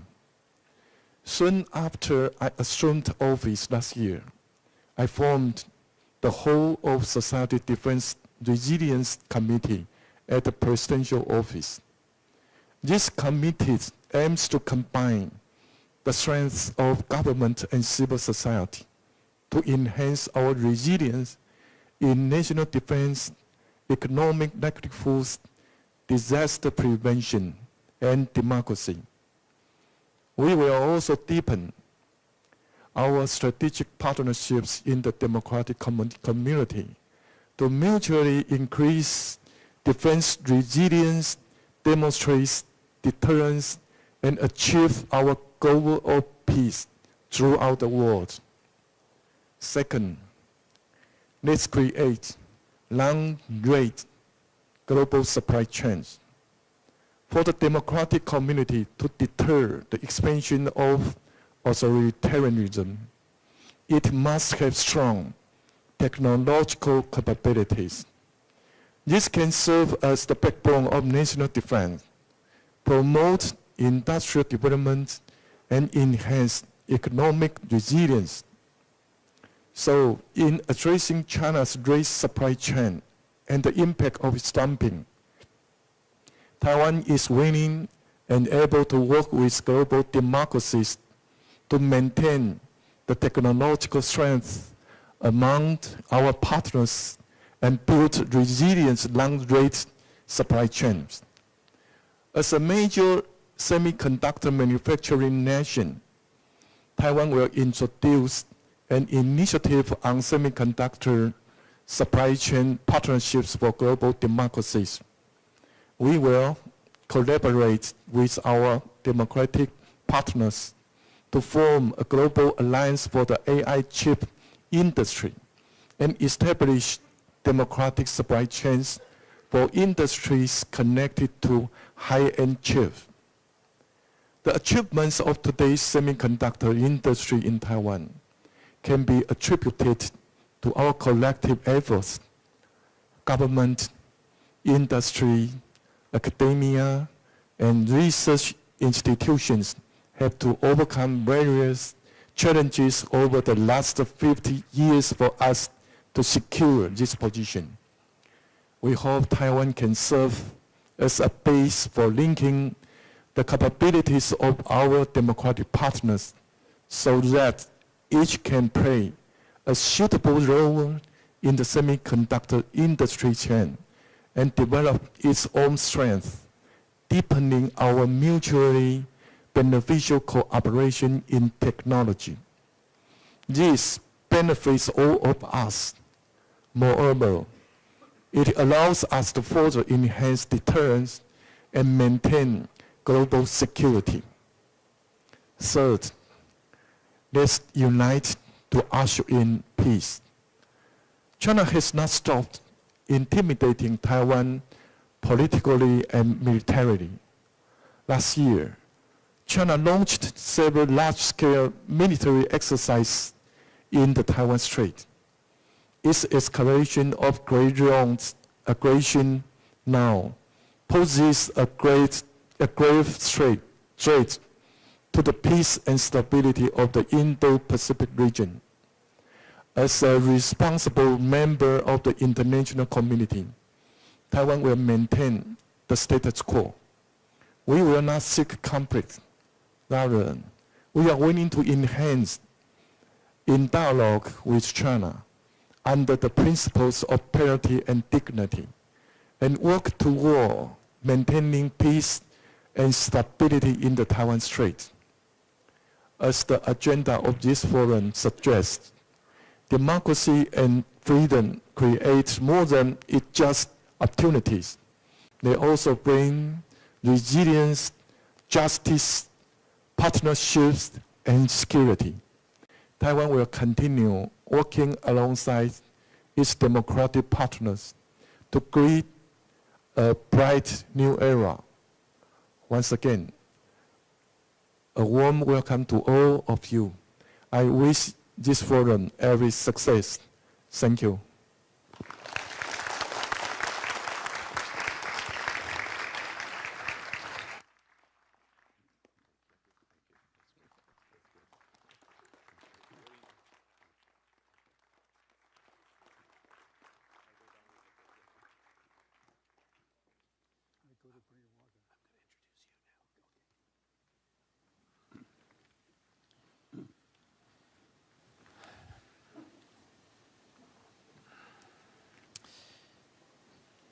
We're going to keep going. I would like to introduce Mr. Robert Cao. This event would not be possible if not for Mr. Robert Cao. His generous support brought HFX Taipei to life. Some of Taiwan's important friends are here in Taipei today because of him. We started having this discussion in the summer last year. Through HFX Taipei, I wanted to bring democracies together to see and understand why Taiwan deserves the international community's friendship and support. Robert, I think, wanted something a little bit different. He wanted the people of Taiwan to see that Taiwan was not alone and that it was part of a community of democratic partners willing to contribute to Taiwan's security. A wonderful match was born. We should be very proud of what we've accomplished here together. HFX Taipei brings our mission here. Building strategic cooperation among the democracies is what we do. And today, thanks to you, Robert, Taiwan is at the center of it. So let me give the floor to Robert Cao so that he can share with us what we hope to accomplish over the next couple of days. Robert.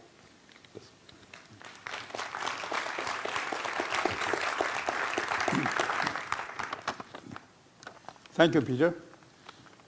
Thank you, Halifax, for being here in Taipei. For the past 60 years, Halifax has been a powerful force bringing democracy together. It has consistently stood for freedom, justice, and opportunity, including in 2019, when it honored citizen protesters in Hong Kong, and in 2020, when it awarded former President蔡英文for standing strong against Chinese pressure.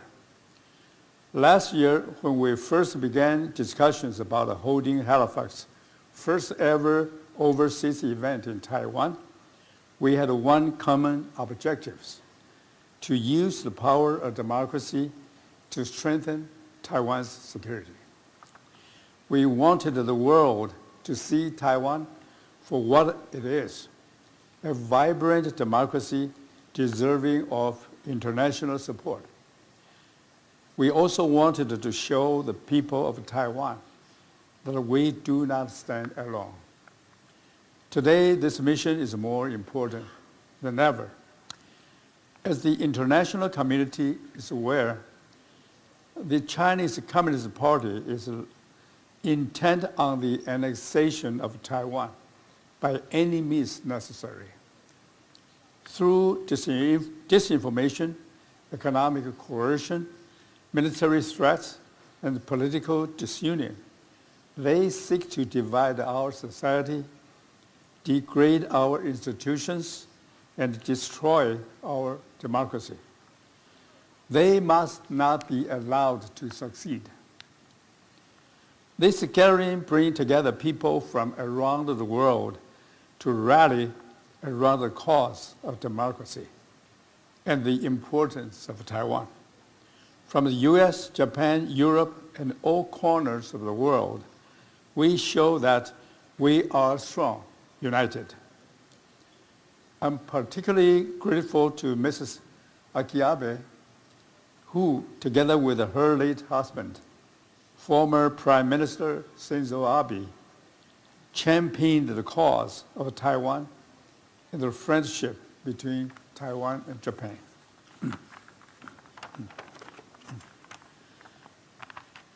And just as importantly, to the people of Taiwan, this event shows that Taiwan has a chorus of friends around the world.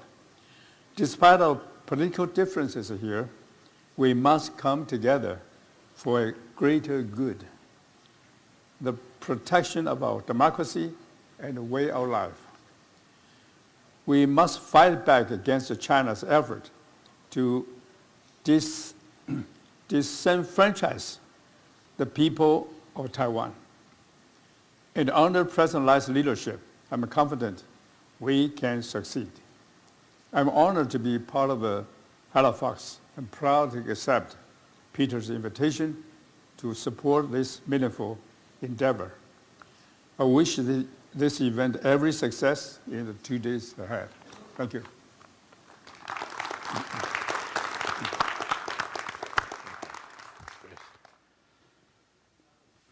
Okay, now please stay in your seats. We have a set change. It's not often or always that we have teleprompters, but that's what these are, and they're going to be removed. I'm going to introduce you to Nick Schifrin, who is going to moderate the next panel, and please stay in your seats and come and take this away.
In 40 years' time, do you think China will look more like Britain? Do you think, for example, there may be a democratically elected president? So we come to the basic difference here. You believe yours is democracy, and we believe our system is democracy. We call it democracy of Chinese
we are here, it is my mic, amongst friends. As Peter says, this forum is for friends. Let's see if the mic is out, but we are here amongst friends in this room as well. So many names and faces that we have gotten used to celebrating every November in Halifax.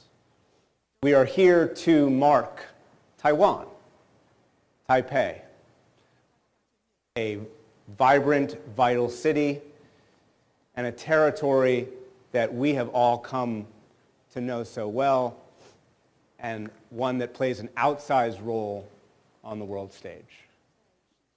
But we are also here to talk about Ukraine. We are here to talk about democracy in Ukraine. We are here to talk about the fight between democracies and autocracies. And so while we are here in Taipei, we must remember what they are doing on the front lines as well. My name is Nick Schifrin. I'm the Foreign Affairs and Defense Correspondent for PBS NewsHour. Over the next hour and a half or so, we will have two fantastic discussions. One, the one that will start now, is democracy equals resilience. We will talk about Ukraine to begin with. We will talk about NATO and the West and where it goes from here. And then we'll welcome Joseph Wu to the stage, who will come back, I'm sure, before our panel starts. There's an old saying at PBS NewsHour, we don't throw curveballs, but we throw fastballs. And as you all know, Joseph is very good to mix metaphors at hitting fastballs, and we'll see how he does with many questions, both about the strategic environment that Taiwan faces in the region, but dare I say also the strategic environment that Taiwan faces with Washington. So we'll get to that in a minute, but first I want to start by introducing this fantastic panel. Let me first start with Olena. Olena Tregub is the Secretary General of the Independent Anti-Corruption Commission in Ukraine and the former Director for International Assistance Coordination at Ukraine's Ministry of Economic Development and Trade. Thank you very much. Welcome.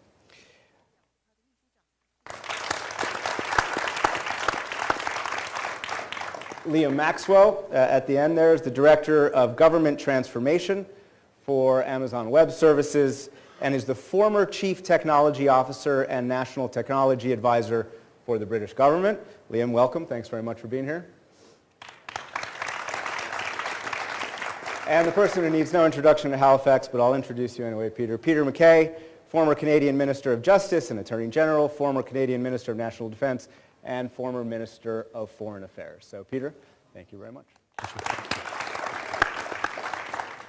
Olena, I think it is, most people in this room believe it's fitting that I start with you. And so I want to give you the chance to respond to something that everybody here who I've talked to and everybody in Munich, where I just was for the security conference, is talking about, and that is President Trump.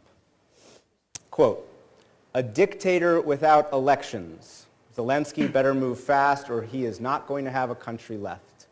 You should have never started it. You could have made a deal. Zelensky talked the United States into war. If the President of the United States does not support Kyiv, what is the impact on Ukraine and what is the impact on what Ukraine is fighting?" First of all, thank you very much to Halifax Forum, to you, Peter, dear ladies, gentlemen, excellencies. I'm very honored to be here and speak about Ukraine. It's a very difficult day today after those words that you just quoted. But I'm happy that we are here among friends, among people who value freedom, because Ukrainians know that they want to live in a free country no matter what Donald Trump says. And Ukrainians know that Zelensky is not a dictator. Zelensky has the approval rating, their trust rating above 50%. And our journalists all over media now publish the different results of our polls. even though these journalists are very critical of President Zelensky. But now some Ukrainians are saying if there is indeed election, even those who didn't vote for Zelensky will vote for him to show the Trump that he should not disrespect our legitimate, democratically elected leader. And during war, we remain democracy, we remain resilient. America is our main ally, and at the beginning of the invasion, 90% of our security assistance was coming from the United States. Right now, this percentage decreased. Right now, around 60% is from US and 40% from European allies. So for us, the question is, can Europe step in and replace American assistance? Because when it comes to Ukraine, there is no question. We will continue defending our country. It doesn't matter if our biggest allies support us or not. This is our country. Ukrainian society remains united. And what is interesting, those words that you quoted, they united our society even more. Because we feel that Donald Trump, unfortunately, is speaking the words of Russian disinformation. And it is such a shocking event for us to hear those words, that our even political parties and different investigative journalists, even anti-corruption organizations, they all come together to protect our democracy. So I think our resilience and our unity is the most important thing. And when I heard from your president here that you also in Taiwan have this concept of all society, defense, resilience, this is absolutely right approach. There is no other way for a smaller country to defend itself from a bigger country. If not for our society, we would not be able to withstand Russian aggression. Russia has 10 times bigger army at the beginning of this invasion than us. But because we all united and because we live in democracy, it helped us to repel Russian aggression, despite what at that time Biden administration expected, because even though they supported us, they didn't really expect that we will be able to put out such a fight. So I think the same will be now shown to Donald Trump, that we are a resilient democracy beyond his expectations.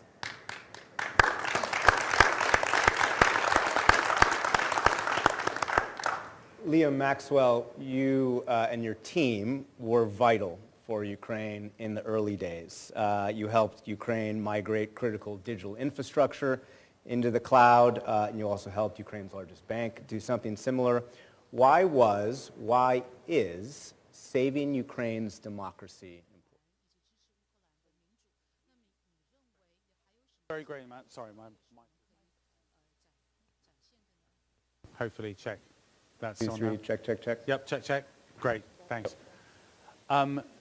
Yeah, we were very lucky to work with a brilliant team of Ukrainians right at the very beginning of the full-scale invasion to help migrate essentially the core registers and the core data of the state into the cloud. And that was primarily an exercise in trying to maintain continuity of government and continuity of the technology that runs government, so that a very strongly technical public service organization could continue to operate. And I think we've said many times that one of the great things about the lesson we learned with Ukraine was actually we learned this with lots of other countries as well. And shortly afterwards, we signed an agreement with Moldova. We've been working with other countries in the same region. We've done a similar thing with Armenia. You may notice a pattern. So we've been having a really interesting engagement with countries where they are looking for resilience. And I think this is the point that you were making as well, is that in the resilience and the continuity, That is one of the things which states need to have in order to continue to invest, to grow, to develop jobs, to develop skills, whether or not they're in a state of war or not. But it's one of the things we are now finding governments coming to us and saying, the lessons that you've learned from that actually apply to us now, not just to a country that's in a state of conflict. And that's really, really important because in states of natural disaster, in states of cyber attack, all of those same things, there are similar issues which happen. And that's one of the areas where we've really found a fundamental approach which we learned with the Ukrainians.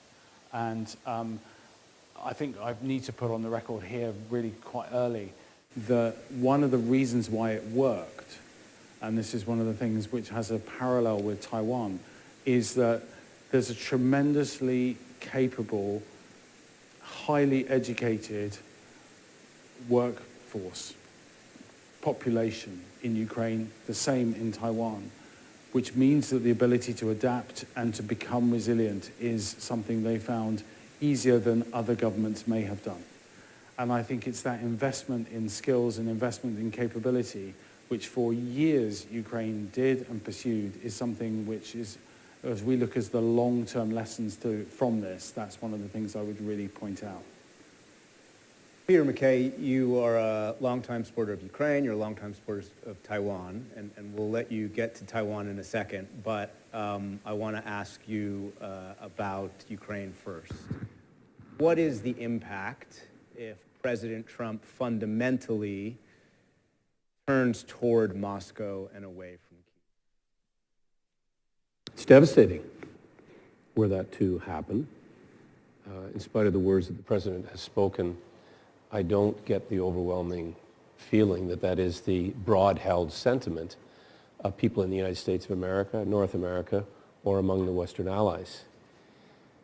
And we've heard other alarming statements that have been made in the past number of weeks, including directed towards Canada. And so one hopes that there is a prevailing belief that we have to continue to support Ukraine in meaningful ways, not just words, and that Putin cannot win. We simply cannot allow a bulwark of democracy in the region, as with Taiwan, to fall under the heavy boot of a larger, more militaristic, authoritarian country. And so the rallying around of allies and other democracies to provide reassurance, in addition to arms and other necessary defense systems, is key. And so, you know, I commend Peter and others and Evelyn for having these important conversations, which are sometimes necessary to unpack and interpret events that are happening in such an accelerated way. You just came from Munich, and I've been to Munich and other conferences, and Jack McCain is here, and I can think of no more ferocious defender of democracy than the late Senator John McCain. And we have other representatives of other countries here who stand up for democracies in ways that may not be truly appreciated in the moment. But in this moment, at this time, these discussions are absolutely essential to promote democratic values, freedom, justice, the rule of law. And the interpretation of what may be said on any given day or tweeted on any given hour in Washington is not the story. The full story, in the fullness of time, will see, in my opinion, victory in Ukraine, which is the return to their sovereignty, their self-determination, and the vibrancy that exists in the people, in the hearts and minds of Ukrainians. History might bend toward justice, or the arc of history might bend toward justice, but the quote is that it might take a long time. I'm not sure the exact right words. But what if, as you're saying, the debates happen and yet they fall on deaf ears in the Trump? Well, again, not to ever downplay or diminish the importance of the United States in the global preservation of democracy and the impact everywhere. We share the North American continent with America and Mexico, I'm quick to add. And so the essence of democracy is change. Governments, administrations come and go. So that arc of time is, as the Germans say, an Augenblick. It doesn't last. And so history is important and informative here. Canada was, in fact, accelerated towards democracy because of the threat of invasion from the United States after their Civil War. That seems like a very long time ago. But in European history, that was not that long ago. And so I think there are important lessons, not to repeat, but important lessons to sometimes lean upon, that democracies have to be defended. And in this moment in time, with uncertainty and great trepidation about what may come next, I still feel very confident that the United States will do the right thing, which is to strenuously defend the greatest democracy in the world, which they are, but the preservation of others in the furtherance of these great partnerships that we've established around the globe. Elena Trego, I need to ask one more question about the Trump approach to Ukraine, and then we will expand out on this panel. But a leaked version of a U.S. proposal to Ukraine that covers the economic value of not only Ukraine's minerals, but its oil and gas resources and ports and undefined future infrastructure. That deal calls for the U.S. to take 50% of recurring revenues from extraction, 50% of any future licenses issued to the third parties, and there would be a lien on those revenues for the U.S. Just a few hours ago, President Trump was speaking to the pool on Air Force One, and he said that Ukraine had, quote, agreed to that deal more or less, and that when Treasury Secretary Bessent arrived in Kyiv, he was treated rather rudely because essentially they told him no. What does the text of that agreement say about the U.S. approach to Ukraine going forward?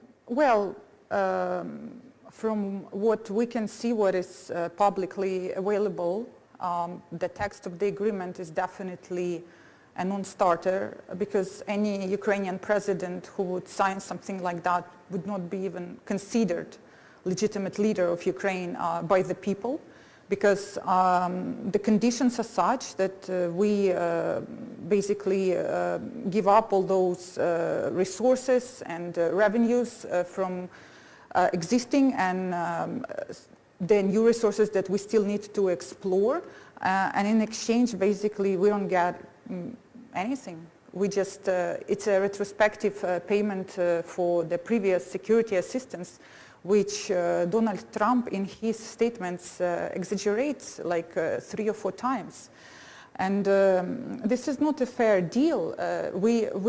Ukraine actually wants to have agreement with the United States where we will have a mutually beneficial setup where we would indeed provide licenses to explore our critical minerals, rare earth minerals, but we want to see it as a way of security guarantee for Ukraine, that US would invest in those developments.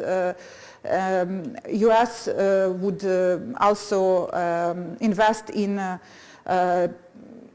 producing products on Ukrainian territory, so that we also have some value added, and US of course will also benefit from that, but it's absolutely not the deal that we were offered. This agreement and this deal was offered to President Trump by President Zelensky even before presidential election, when President Zelensky traveled to New York to meet Trump in Trump Tower, and he presented to him their 4-point peace plan. And one of the points was this, like our economic cooperation, because we understand the mentality of the new administration is very much based on economic interest, transactional relations, so we understand this too. However, it seems that Donald Trump misunderstood us, and we hope that this misunderstanding will be cleared and we will come to a good deal. Liam Maxwell, I see you writing some notes before, so I will give you the opportunity if you wanted to jump in on Ukraine, but I also wanted to give you the opportunity to expand on what you began to talk about before, which is zoom out for us. Democracy equals resilience. You have been around the world seeing this. How does democracy equal resilience? In many circumstances, and to give you an example, just within governments and public services, the ability to have transparent accountability for expenditure and transparent procurement within government is one of those components of the delivery of democratic accountability to citizens. Because citizens pay taxes and they want to get the services back from their taxes for which they paid, and they want those services to be as good as any other service that they can get from a bank, from a financial institution, from similar. And the resilience that they need in that place is they need to trust government. And that's one of the things that we learned when we were building the British system, but also Australia, New Zealand, Canada, all of those digital services, that if you don't trust the government, you're not going to take part in those services. It actually makes government very much more expensive to run. So that ability to know that money is being spent appropriately, that services are being delivered appropriately, is right at the heart of what a proper, effective government can deliver. And the ability to show that transparency is particularly important.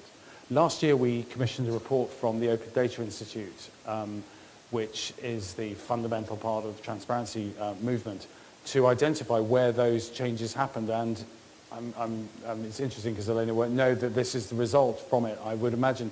But it actually pulled out, one of the top countries for that was Ukraine. The ability for Ukraine to have effective, open, transparent government, the use of its Prozoro engagement, was a fundamental part of identifying how to do government better and how to do it effectively. And I go back to this idea about the fact, and I suppose coming back to the theme of the wider theme that we see around the world, is it's those governments that can take and leverage the asymmetry that technology can help you provide to deliver brilliant services and brilliant government is one of the areas where we see worldwide governments taking that, grasping that nettle and doing it. And Ukraine is one of those governments that we see. We also see changes like that in Brazil. We see changes like that across Europe at the moment as well, and places like Sweden really grasping that approach. So I think it's the thing that we see, and the thing that we see, where we see democracy and its accountability in the fact that governments are transparent and open, is one of those areas where we see fundamental growth and the change and economic growth within the government sector. Peter MacKay, as I said, you've been a long supporter of Ukraine and Taiwan, so let's switch to Taiwan. What is the impact of what we've been talking about in terms of President Trump's pressure on NATO, Europe, and Ukraine on Taiwan and how it should think about U.S. support in the future?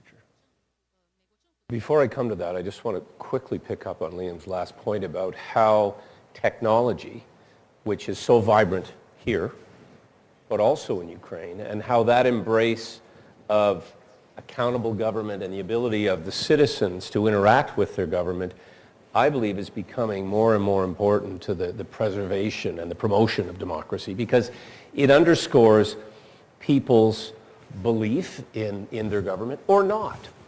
And it's the or not that is important here, because democracy is the ability for the people to change their government without the sound of a gun. And it's fragile.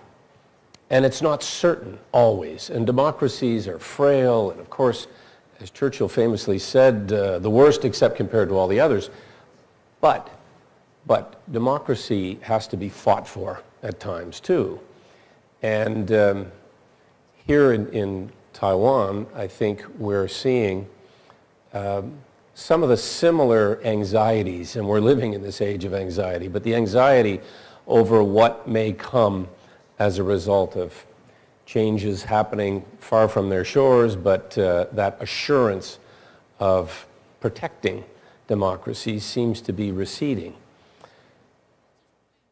And yet, as in other countries, diversifying and strengthening and shoring up your connective tissues with other democracies, which is certainly what Halifax and other forums promote, is the buttress to anybody pulling back. Anyone, even the biggest and greatest, because the connective tissue that I speak of, I think, is still going to be the protective armor for democracies in times like this. I think that reassurance and confidence and sharing of experience can be reassuring against some of this incredible anxiety that people are feeling, citizens are feeling, governments are feeling.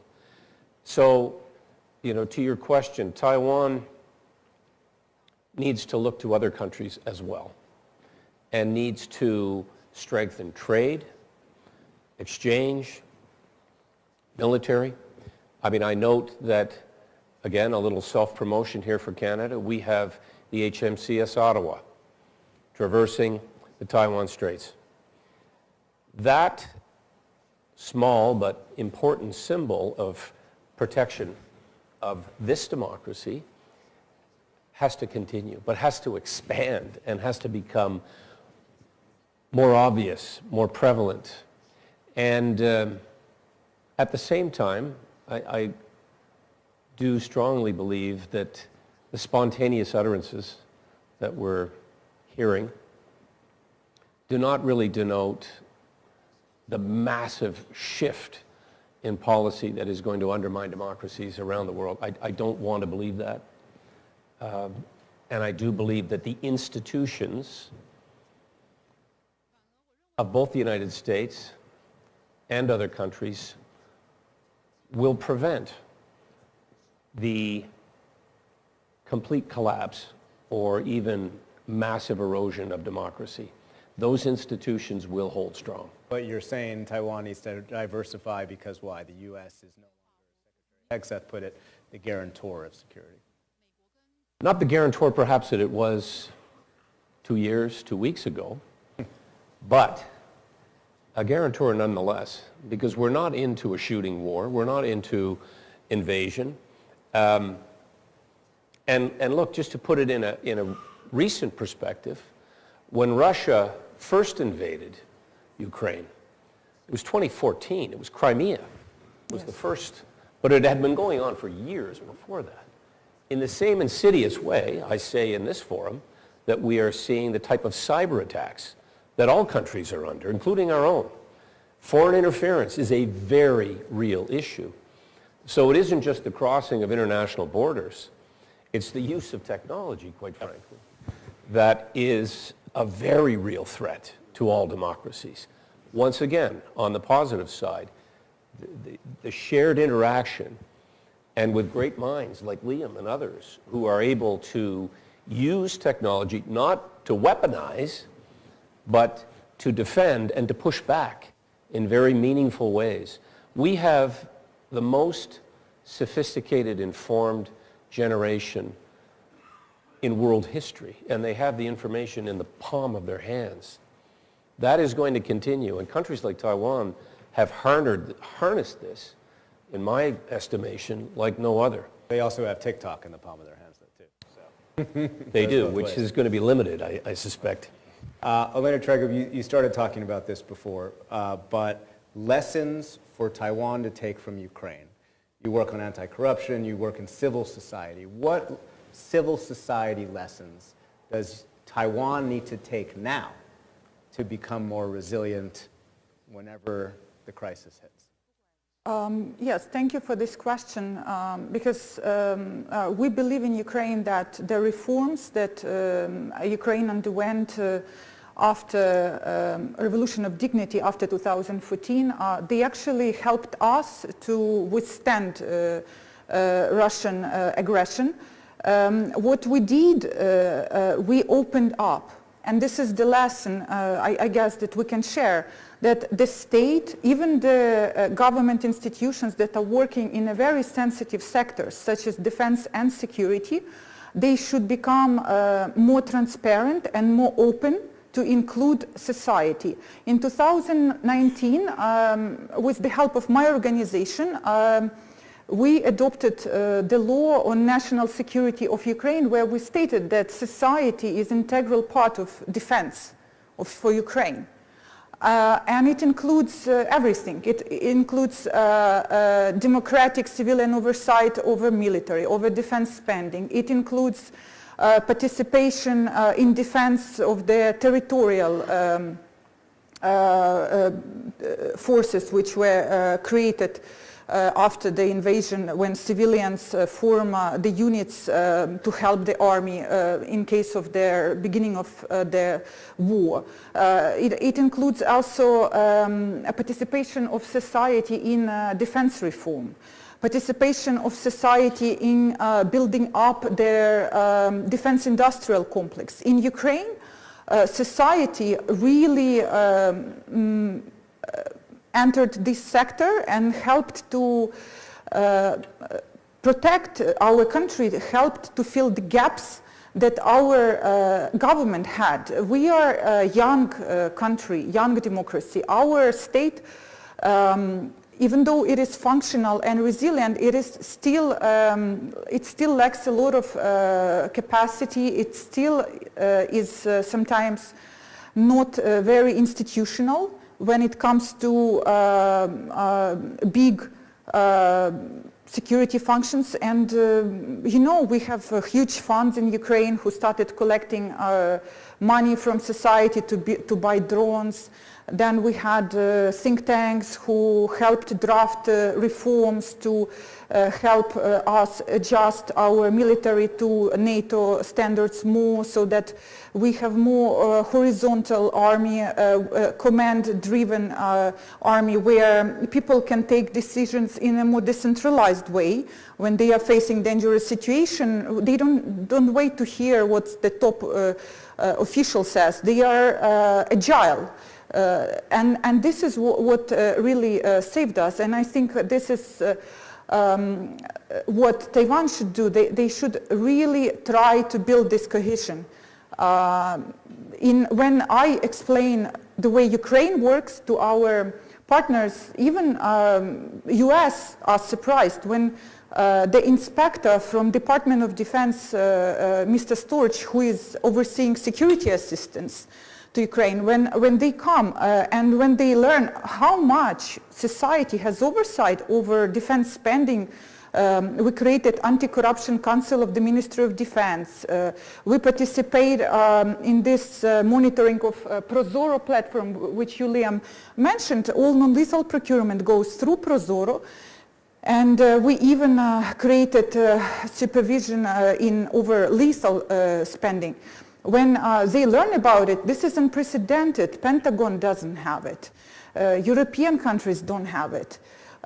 So everybody is surprised how come the sector can be so open and transparent, but this is our survival mechanism, and I think it would work well for Taiwan as well. But you're not suggesting that corruption in Ukraine is over. Corruption in Ukraine is very much exaggerated, and it is used against us as a narrative by Russia. It's part of the strategic, disinformation, cognitive warfare against Ukraine.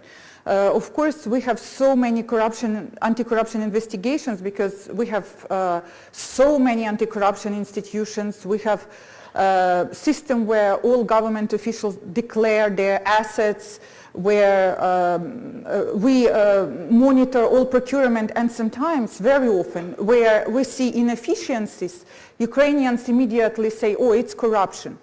But in reality, the fact that we have so many of these cases and we deal with them, we should turn it into our achievement, actually. Meaning there is corruption, but you're fighting it, and that is the proof that we Absolutely. are a resilient democracy. Peter, sorry. Well, no, Western countries, I think, and Canada among them, were very involved pre-Russia's invasion to help Ukraine build that capacity of anti-corruption. It is the reason and the narrative at the Bucharest summit in 2008 that NATO did not grant Ukraine membership action. But what was just stated in terms of this incredible learning that Ukraine has been undergoing as a result of this invasion, it's exactly why NATO should be granting them membership. This is going to be the most instructive war that NATO has ever observed. And yet, there are still member countries who are dragging their heels. And I was at that conference in 08. I think it's more than dragging their heels at this point. Yeah, they're Erecting open barriers. Correct, erecting barriers, which will ultimately be very much to their detriment, in my opinion. Liam Maxwell, bring us back to Taiwan. You've worked in Taiwan, AWS works in Taiwan. What technological lessons should Taiwan take from Ukraine? So I think one of the things that we found talking about the way that the resilience of Taiwan was, of Ukraine was so demonstrated to us was a point that Elena raised earlier, which is it's the whole of society resilience, which is really important, because in an era of hybrid warfare, you're not going to get just kinetic effects. There's a lot of attacks on Ukraine and Ukrainian society. And so that approach to, I mean, we've talked about it sometimes and say it's wealth and health. It's trying to make sure that the country is in a position to be as prosperous as possible and as resilient and resilience helps that be a part. So technological resilience of the technology platforms that you use to ensure that your society operates and the continuity of that is fundamental to it. But could I just come to another point, which I think is one of the learnings from Ukraine, which we saw. It reflects something that we tried to do in Amazon. Amazon is very famous for its leadership principles, but also one of the key things and reasons why we as a company can go fast is because we deploy an idea around one-way and two-way doors in decisions. That you try to deploy as far to the edge in the entire organization this idea that people can take decisions. And if they can take decisions, take them quickly. And if it's a two-way door decision, if you think you've got 70% of the way there, take that decision. It's really interesting that it's a very similar approach to what you've been doing within the military. Yes. And so as coming back to your question, what would I, if I was a country and organization thinking about working in the most resilient way, I would start thinking about those one-way, two-way doors and devolve decision-making down as far as you can so that people can take decisions quickly, effectively. And a two-way door decision is a decision you can come back to. And that's one of the things that civil services, I know very well. I lived in the world of Yes Minister and Whitehall. It can sometimes we come from the world of Beaver, so. It can be sometimes be very difficult to take those decisions because you don't get a grasp of the risks. Take two-way door decisions quickly, and that would be my one takeaway. Do you know if Taiwan is doing that already? I don't at this point. I don't. We're in our government business. We're quite new to Taiwan. We've been here since 2011. We've switched. We've launched and announced a major investment in Taiwan this year, which is a multi-year investment of infrastructure. So we are learning at this point. Peter MacKay, there's been a lot of discussion in Washington when it comes to Taiwan about Taiwan spending more money, taking more responsibility for its own defense, and prioritizing an asymmetric defense. Today, do you think Taiwan has done enough toward those goals? Those are familiar demands to a Canadian. And so are they doing enough? I think they're doing all they can. Why wouldn't they? You know, democracy is resilient when there's opportunity. And I think, you know, again, looking past the negativity that we feel, there is opportunity here. opportunities, as I said, to reach out, to diversify, to cozy up to other democracies, but in terms of business opportunity as well. Those partnerships, trade agreements. You know, we hear the downside of tariff, but there's an upside to trade. And renewed and restored, and in some cases pronounced trade agreements for Taiwan, I think, are actually becoming a better opportunity in Europe, throughout the Asia Pacific, and in parts of North America.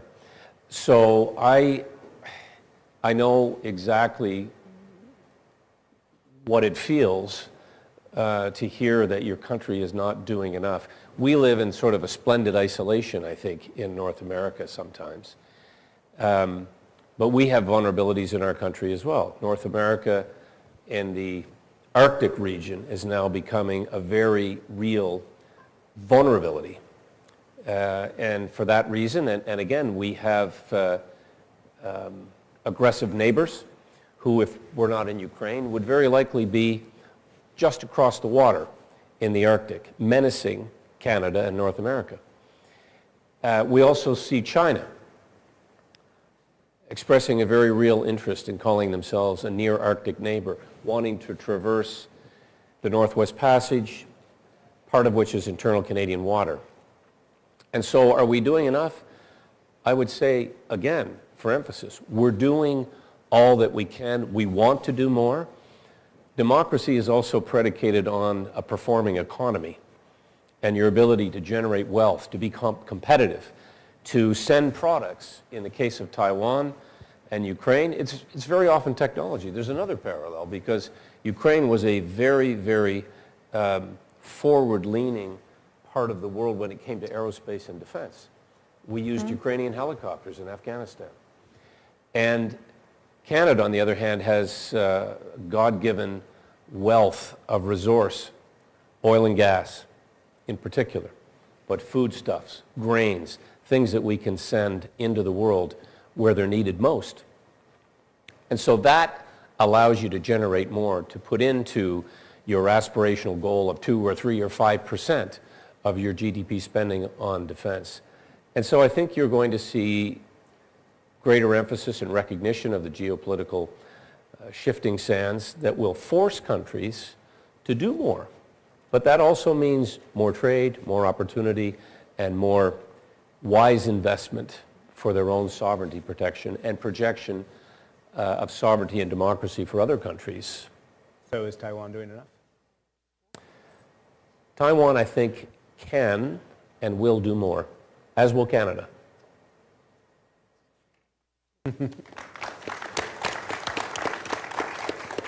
So I have time for about one more round, and then I will open it up to the audience. So please get prepared with your questions. Elena Tregu, we've been talking about Taiwan. You described your lessons for Taiwan in terms of civil society. And I wonder also if there are other lessons that you believe Taiwan should take in terms of the sense of unity that Ukraine has felt. You know, I've been going to Ukraine for more than a decade, since the Maidan, since 2014. It's not a cliche to say that when I was in Kharkiv in 2014, there were mixed responses to the Russian invasion of Crimea and then annexation. Today we have, there is no mixed response, I would argue, in Ukraine. And I wonder if there's a lesson for Taiwan in that, which, as we'll get to in our next session, does have political divisions today. Yeah, of course. Thank you for asking that, because that's the other important point I wanted to mention. In Ukraine, we did not fully understand how much information can be weaponized. And for many years in Ukraine, we allowed Russian narrative to dominate. We allowed Russian TV channels, media, pro-Russian politicians to broadcast their views. And our people, especially in the East, they were influenced very much by these fake narratives. And this is why the unity was not quite there. Once the missiles started hitting buildings and killing babies, then the unity emerged immediately. And we made a mistake that we did not prohibit all this malign Russian information influences after 2014. We should have done it earlier. Instead, we did it only in 2022, after, as I said, the missiles started coming. And the same thing about how Russian Orthodox Church was influencing people. Also, it's essentially the department of an FSB. They are weaponizing church, Russians weaponizing media, weaponizing church. They are exploiting our openness, our democracy, our pluralism in Ukraine, using it against us. And we did not expect that it will be weaponized to the extent that they will, start the kinetic war, but it happened. So Taiwan should be very careful with this because I am sure that China is spreading the same narrative about Taiwan as Russia spread about Ukraine, that it's a messy, corrupt democracy. But China is not corrupt, Russia is not corrupt, North Korea is not corrupt, Iran is not corrupt, right? Because these authoritarians, they say that these democracies, they are completely incapable, they are factless, they are weak, they are corrupt, but we autocracies, we the ones who give you good life. And this is the narrative that Russia was spreading through those TV channels and influencing those people you talked to. Because they were saying, look, Ukraine, you changed so many MPs, many presidents, but what is your result? If you join Russia, your salary will grow, you will have order, you will have no corruption. Of course, this is fake. Putin is probably the richest man in the world. How did he become such a rich man without corruption?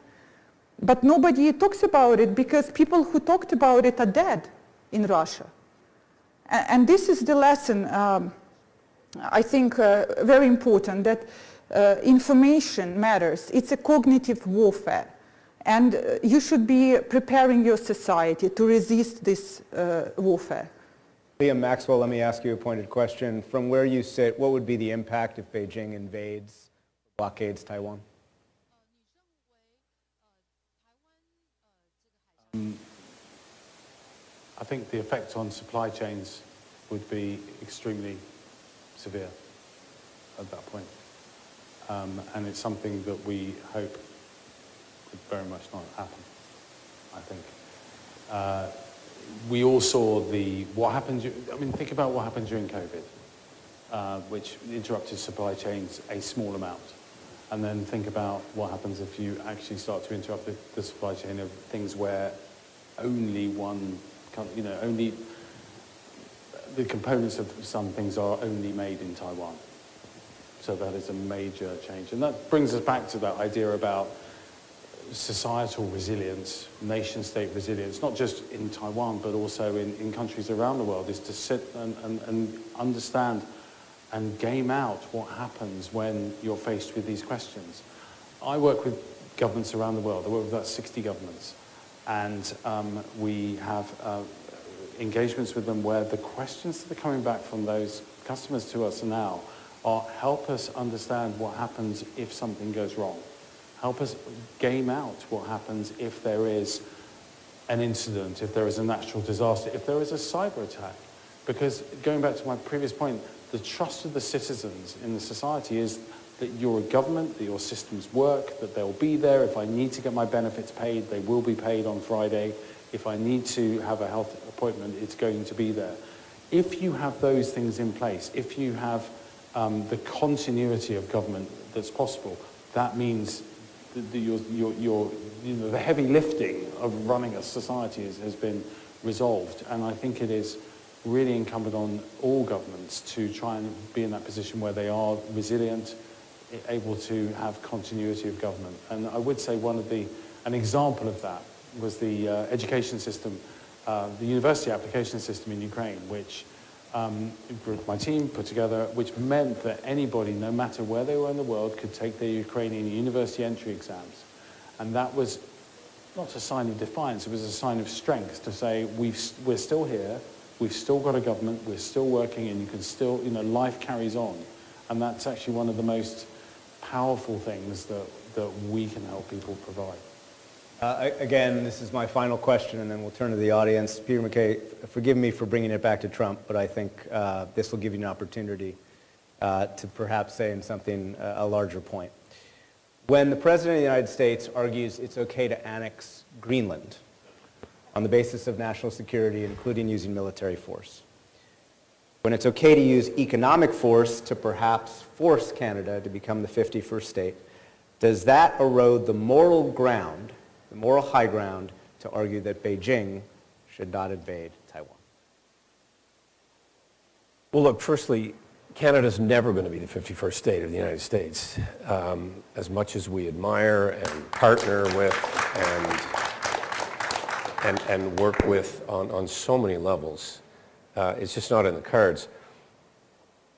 I think the point was made in a very articulate way that authoritarian, totalitarian countries like to poke holes in democratic countries and say, you see, one that comes to mind when there's a big protest in a democratic country. You see how out of control these democracies are. Imagine letting your people go out into the streets and protest.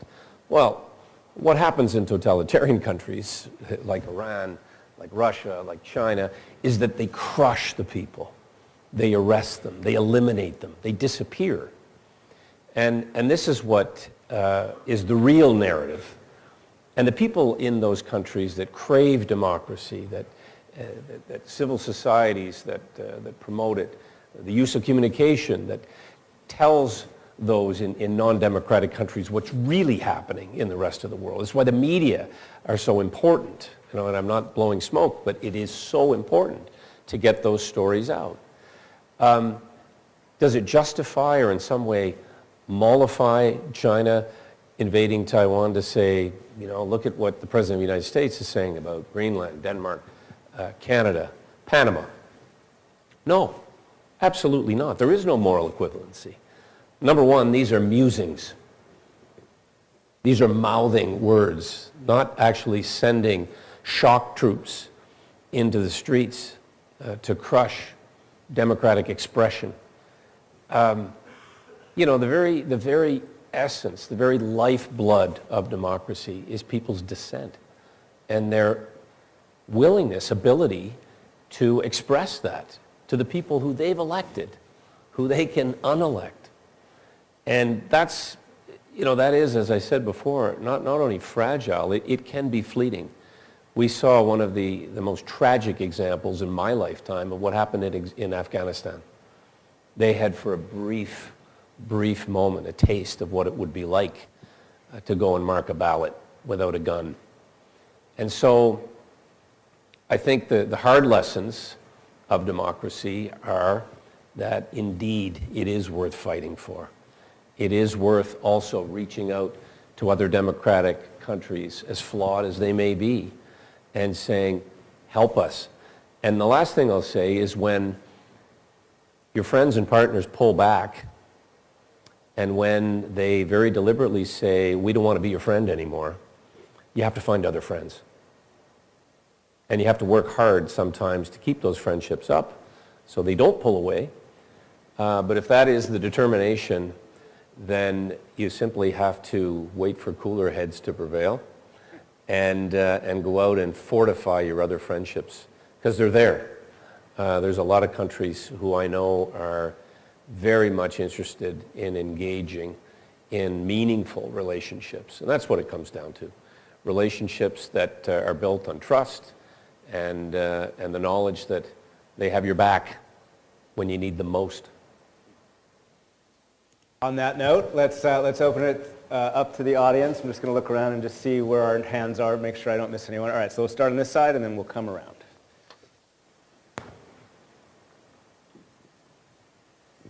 I'm Lobsang Sengye, former Tibetan president. I went to Kyiv for 36 hours last October, and 3 Shahed drones hit And I didn't run to the bunker, I slept in the hotel room. So I went there to show solidarity. But my question is, with the President Trump and President Zelensky, what prompted the reaction from Trump was President Zelensky called impromptu press conference to his office, and things that he said led to this escalation of rhetoric. So my question is, will you advise Taiwan, each time President Trump says something about Taiwan, should President of Taiwan also call impromptu press conference to respond to President Trump or not? Elena, you want to answer? Oh, that's a very sensitive question. I think, in my opinion, I think the best now for the president in such situation to wait a bit and to let other partners speak for him. Like, for example, the former British Prime Minister, Boris Johnson, who has good relationship with Trump. He should stand up and defend Zelensky. Some other leaders who Trump respects should defend Zelensky. Ukrainian civil society, even critics of Zelensky, should defend Zelensky, because what President Trump said about Zelensky is not true and not fair. This is why there are many people who can defend him, and Zelensky, he tried to respond with facts, but I just think you can respond with facts, but the tone should be more, that you should start with some good things that Trump is saying, because Trump is constantly saying that he is very sorry that so many of our people died. And this is, if he is truly sorry for our children, for our soldiers, for our women who died, this is a good thing, because this is what we have in common. Ukrainians want peace, and Ukrainians want to stop this war more than anybody.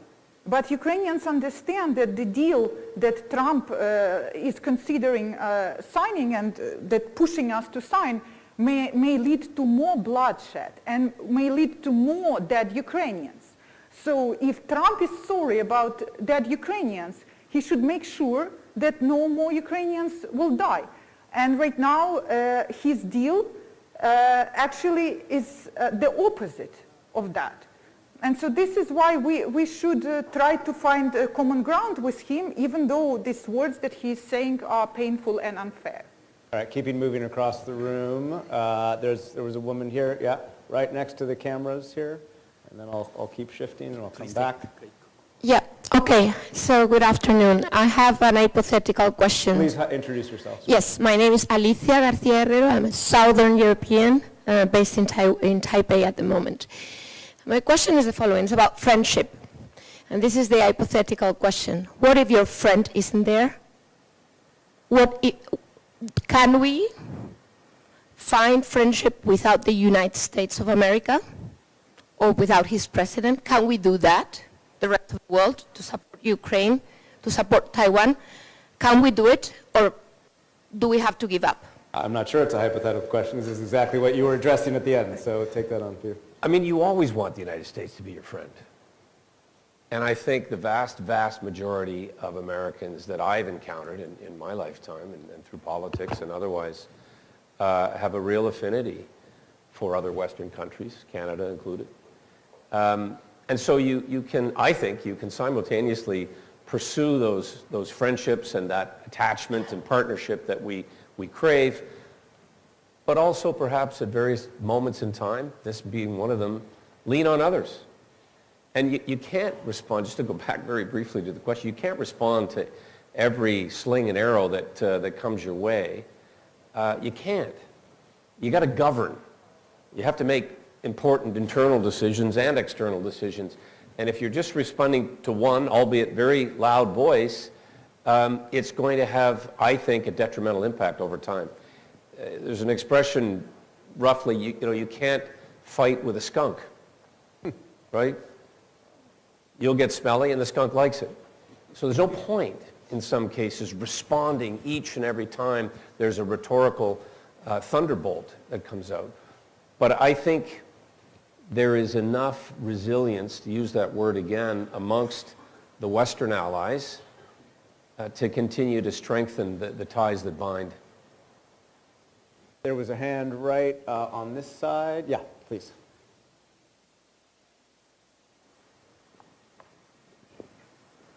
Hi, my name is Ming Chen. I'm actually a Taiwanese American. I have a question for Elena. Obviously, we all heard a very controversial remark from President Trump. And if you have a direct communication to the people of the United States and all members of the Congress, and I'm sure many of the members in Congress will have different opinions with President Trump, what kind of message would you like to relate to them? Yeah, thank you for your question. First of all, Ukraine is very grateful to the people of the United States for supporting us. Without the assistance that we have received, it would have been very difficult to control majority of our territory, to live in a free capital, to even have control over part of Russian territory in Kursk. American assistance made us stronger. We're very grateful for that. And we also should remember that majority of American voters, including Trump voters, they do support Ukraine. They do. And now we saw in the Congress, even Republican Party, their members of his party spoke to support Ukraine and spoke to say that his words against Ukraine are not fair. And we need more people in America to speak up. That's what we would want to ask them to do, because we sometimes in Ukraine, we wonder, because we are such a vibrant democracy, and if our president does something we don't like, we immediately stand up and speak up and protest. And the same way Americans should understood that if Donald Trump has intention to betray Ukraine, it will be the biggest betrayal in history, which will also jeopardize their own national security, because it completely is against their own interest as a nation. And they should look at it and tell President that they are not happy with those decisions, and we hope they will.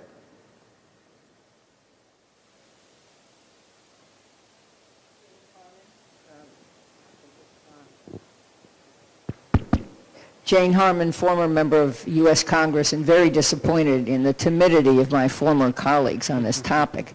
I was in Ukraine in 2014 on an NDI delegation led by Madeleine Albright to observe the fair and free election in Ukraine of Poroshenko.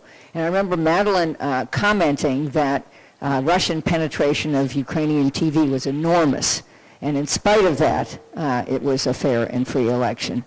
Now we have social media in massive amounts, and that wasn't mentioned here. And my question is there any way to prevent or at least reduce Russian disinformation on social media, and will it become even more potent than penetration of TV? Ian, is that something that you want to engage on? I think technically there is a way for that, and I would like to call out there are other technology companies that worked very strongly to help with the stopping of disinformation into Ukraine at the beginning of the war, and so that is technically possible. But that again is an operational decision that people need to be able to take, and I'm really not the person to say whether or not that should be the thing, but that's very much your area. I might just take a quick run at that, and Jane Harmon is a perfect example of a great American representative who has engaged all over the world in terms of promoting democracy, as did John McCain. I mean, it's a terrific question. Nick, you and I have young kids, and you mentioned TikTok. And there are others that are now this democratic platform for people to say anything. But this is an age-old debate that predates internet and technology about what you can actually say about a person. And it used to be the protection could be found in the courts. And you could sue somebody, you could push back through libel laws. That seems to have gone out with the tide. But the same debates are coming back now about what you can say about a person or a country or a policy and misrepresent and weaponize words, as was stated. And I think all countries are struggling with this. Totalitarian countries, ironically, don't, because they shut it down. They simply eliminate people's ability to communicate. We saw that in Iran when people were in the street and they were using social media to organize and to push back, the woman life freedom movement. And so there has to be, and this is my view, a clarion call for the big tech companies, many of whom are quite now very prominent in the new American administration, ironically, to take greater responsibility for the material that is being purveyed on those platforms, particularly when it is so pernicious and so misleading and undermining these principles of democracy, of what's fair, what's true, what's accurate, and what's dangerous, and remove some of that content. But any time that discussion gets to the point of, okay, that's your responsibility because you're making billions of dollars off this platform, but it's freedom of speech. Well, it's not freedom of speech if you're trying to stoke warfare, you're trying to discredit and eliminate your opponents.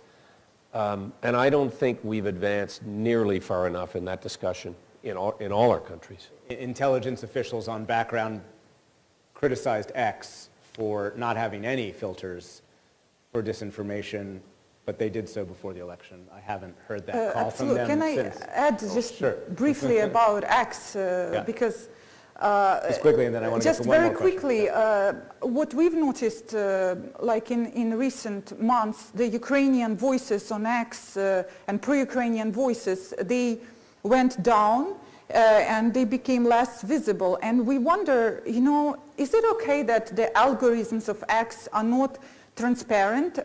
Elon Musk is not explaining us how X works.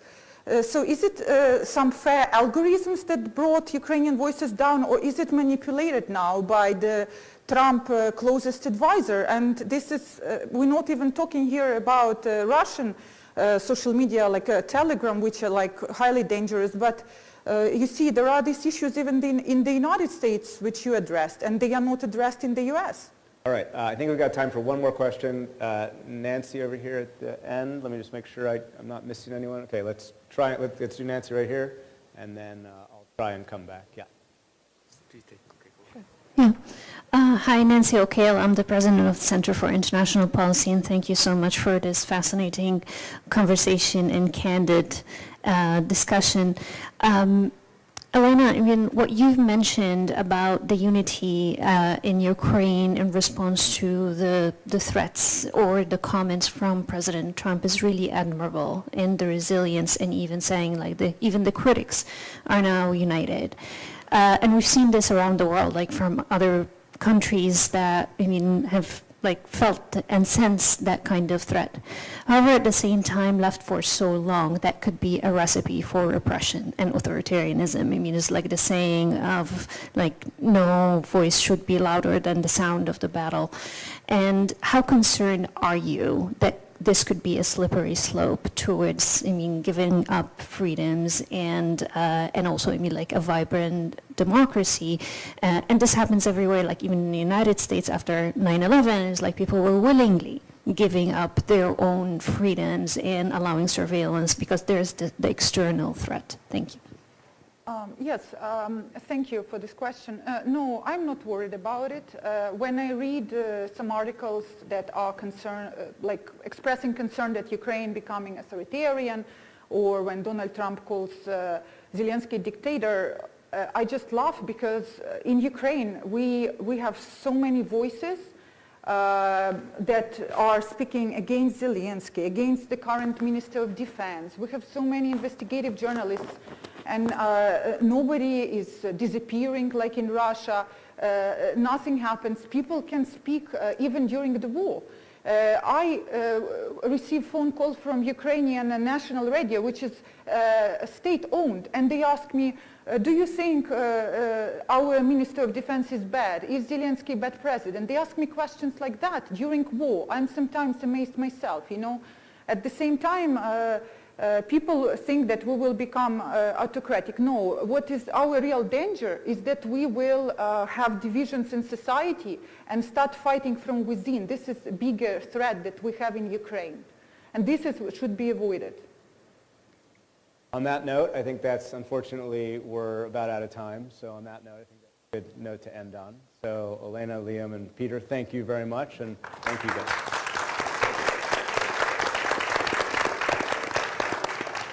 Thank you.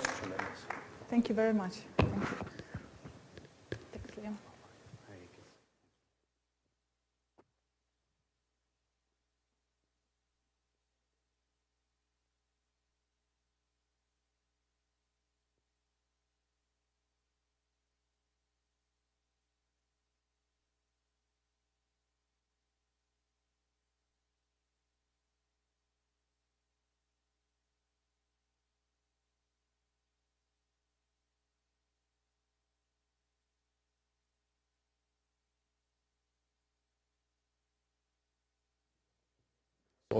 Saw you from the monitor. Yep.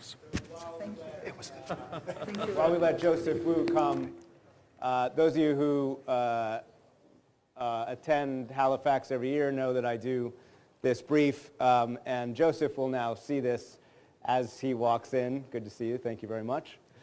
Thank you here in Taiwan. I will just give a brief here. You can sit. Just a brief opening here. That Taiwan faces 3 strategic environments, and Joseph, I'm giving away my first questions. The first, of course, is Beijing, and that almost goes without saying, but we need to talk about its coercion. The second, as we've been talking about, is President Trump, and Washington. We'll talk about that. And the third is domestic politics, and it does connect to President Trump and whether this government will be able to execute on the plans that it has. So with that introduction, Joseph Wu, thank you very much. Director General of the National Security Council, former foreign minister. It's a pleasure to see you again. Wonderful to see you. Let's start with those 3 aspects of the security environment. Can you give us a sense of how you feel about Beijing's coercion today, and also what timeline is Xi Jinping on? There are several aspects I can comment on this. The pressure on Taiwan has been increasing, and the kind of pressure would include economic coercion, military coercion, hybrid warfare, gray zone activities, things like this. And they've been gearing up all these kinds of pressure against Taiwan. For instance, on the military pressure against Taiwan, there were several rounds of large-scale military exercises last year. Just give you 2 examples very quickly. In October, there was a Joint Sword 2024B exercise. Within 13 hours, they mobilized more than 130 sorties. It's a very serious threat against Taiwan. And in December last year, they did not announce it, but in our count, they assembled about 90 ships, close to 100 ships in the East China Sea, in the Taiwan Strait, in the West Pacific, and also in the South China Sea, as if they are going to launch a war against all these 3 countries on the first island chain.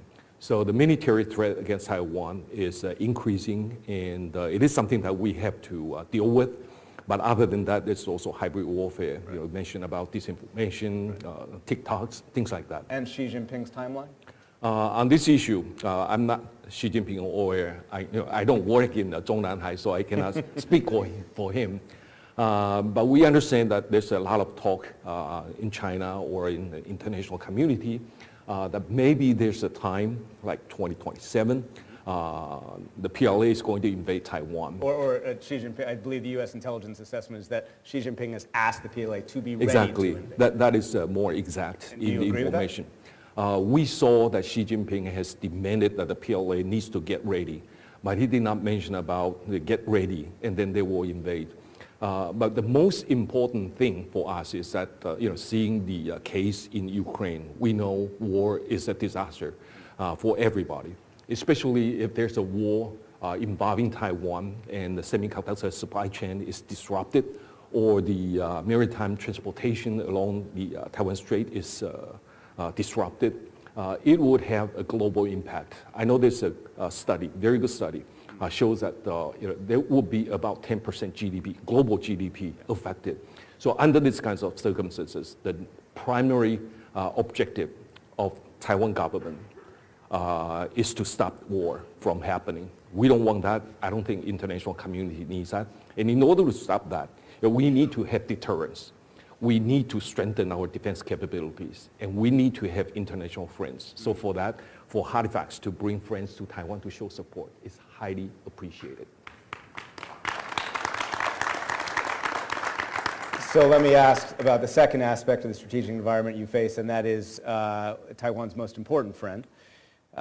President Trump has been publicly critical of Taiwan, repeatedly accusing Taiwan of, quote, taking all our chip business, threatening tariffs against Taiwan's leading semiconductor companies. And he said versions of Taiwan's very far from us, it's very close to China. And privately, he's been even more dismissive. Trump just a few hours ago said, quote, it is possible to have a new trade deal with China. Are you worried that President Trump will not be as supportive of Taiwan as his predecessors? Again, there are several aspects I can elaborate on this issue. For Taiwan's security, I think there's only one country that is responsible for Taiwan. That is Taiwan itself. And for that reason, we want to make more investment in our security, and we want to be stronger. But in this process, I should say that the United States has been very helpful, providing us with defensive articles and help train our soldiers, and also try to bring us more to the international community. I would say in the last few years, our relationship with the like-minded partners have been increasing, and that is because of the U.S. government. And I see that trend remains. Our support in the Congress, our support from those people who might be, who were already nominated or who will be nominated and serve in the administration will still be there. So I think the Trump administration's support for Taiwan will remain very strong.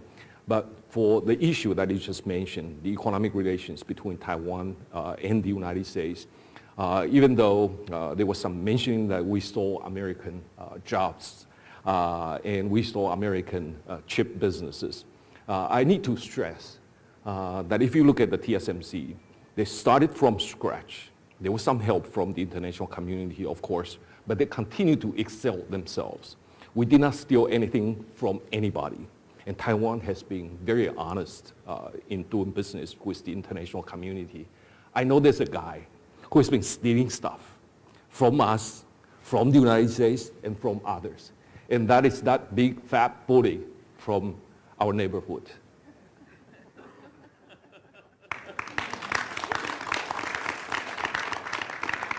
Third aspect of the environment that you face is domestic. The KMT, the TPP have a majority in Parliament. How will you prevent their blocking your efforts to increase defense spending and buying more for the United States? It is not easy.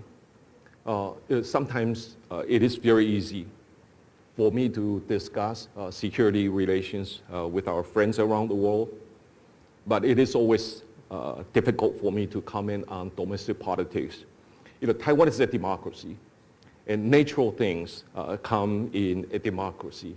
There will be opposition. They will continue to speak about bad things happening in Taiwan. That's natural because they are in opposition. But it gives us terrible time when they are the majority. And we have experienced that, not just now. In between 2000 and 2008, the DPP was also a small minority in our parliament. And I still remember during those years, I was serving in the cabinet as a minister for Mainland Affairs, and the budget was cut, budget was frozen, and basically we weren't able to do anything. And then the opposition used that. The government is not able to do anything to accuse the government for not achieving anything. So that is a difficult part of Taiwan's democracy. But I think we need to trust the people here in Taiwan. When they feel that the budget cut has already hurt the regular people, I think they will have their own judgment on which approach is better. And I think for the international community, they can also play a role, especially when the PRC is increasing its military pressure against Taiwan. The consensus is that Taiwan needs to shoulder more responsibilities, and that is what we, the government of Taiwan, trying to do. And if the budget is slashed, we want to use a special budget to jack up our defense budget. And we think that is our national defense, and that is our own responsibilities. And by that time, we will spend more time in trying to convince the opposition that if they continue to cut the budget, even the special budget, is not in our national interest. And I also believe that the international community, when they see that if the opposition continue to dig into that issue, trying to hinder Taiwan's national defense or build up of Taiwan's defense capabilities, I think the people around the world, especially good friends who care about Taiwan, they will speak up as well. Okay, so that brings us to this special budget. Are you planning to buy $7 to $10 billion of American weapons? We cannot put it that way, but thank you very much for raising this issue. Let me explain.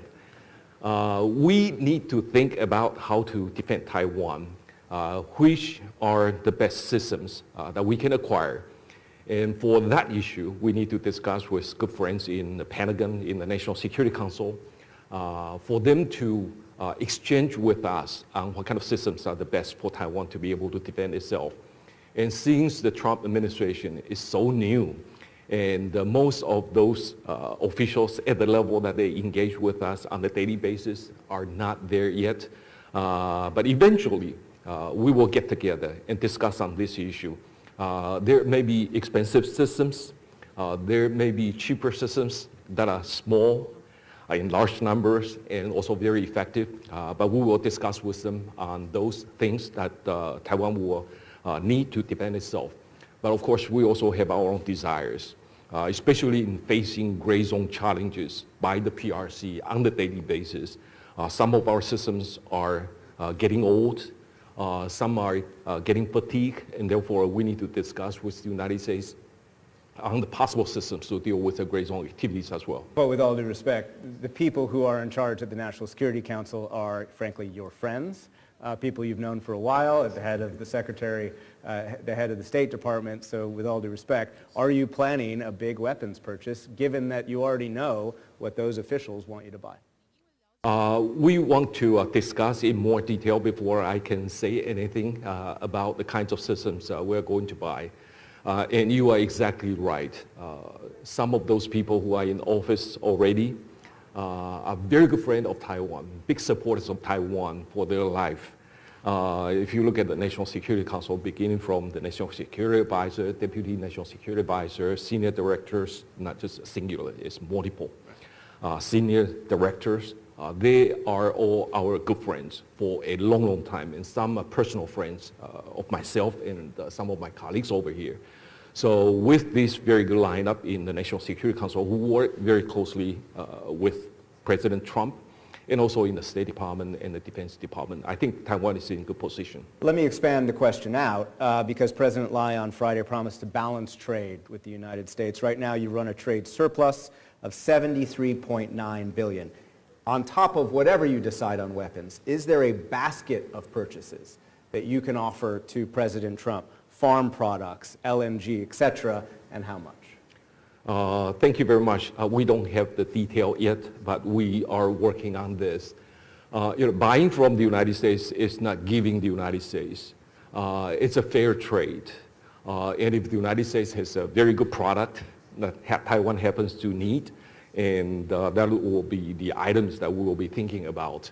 And right now, our cabinet has been discussing, not just among ourselves, but also with the industries here in Taiwan, what we would possibly need from the United States. That would also be in our interest.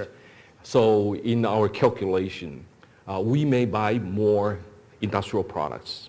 For example, generators. The United States is probably one of the 2 or 3 countries that produce very effective, very good machines. And LNG, the U.S. LNG quality is very high. And now we are not buying more of U.S. LNG. It's because we're buying from Texas and Louisiana. And if the ships need to come to Taiwan, they need to go through they need to go through Panama Canal. And it takes a long time. And if Alaska starts producing LNG in big numbers, that will be a very good time for us to buy more. And we are in discussion with Alaska now. The reason I ask is in part that as we watch the Trump administration's pressure on Europe to step up, Europeans are trying to spend more on defense, but European officials tell me they don't know exactly what to say or what to do to convince the Trump administration that they are reliable partners. Do you know what you have to do to convince the Trump administration you're a reliable partner? If you look at the history of the relations between Taiwan and the United States, Taiwan has been a very loyal and very good, very reliable partner of the United States for a long time.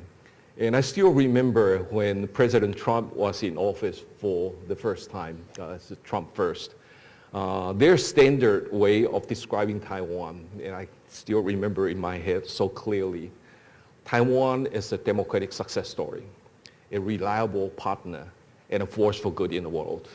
And that was in the first Trump administration. And now comes Trump second. I don't think that is going to go away. So Taiwan will continue to be reliable. And Taiwan will be a very reliable business partner as well. President Trump is talking about semiconductors, especially the most advanced. And we are discussing right now on how we can complement with each other. President Lai mentioned an initiative last Friday, and he also touched upon that a little bit earlier. We want to create a semiconductor supply chain partnership. And the United States would need advanced chips in order to facilitate the idea of AI center of the world. And Taiwan produces most of the most advanced chips, and Taiwan can support the United States.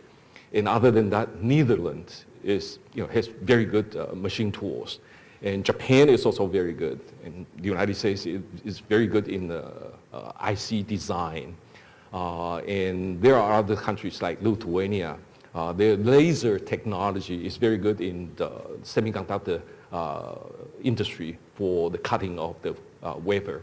So if we are able to bring all these countries together, I think we can form a non-red supply chain without China. You're obviously hoping that all the steps you take, whatever steps you decide to take, will forestall the tariffs that President Trump is threatening for early April. That would be reciprocal tariffs on Taiwan, but also on the semiconductors that you just mentioned. But if you cannot forestall those tariffs, will Taiwan respond economically to U.S. tariffs? We have been discussing among ourselves to see what kind of impact it would have on Taiwan. I mean the tariffs. But so far, we think that if it's level playing field, if everyone received the same thing, then the only cost that would come is the U.S. consumers. And I'm sure eventually the U.S. will reconsider its decision.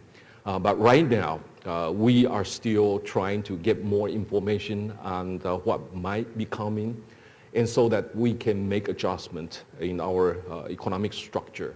But I think the most important thing of all, if we think about the current world economic situation, the president's already touched upon that, is the heavy subsidy by the Chinese government in producing en masse on a lot of things that is causing the problem for the United States, for Taiwan, for Korea, for Japan. If you look at the automobile industry, Germany is in trouble. Japan is in trouble. Why is that? It's because of the dumping of the Chinese e-vehicles. And it comes from a heavy government subsidy.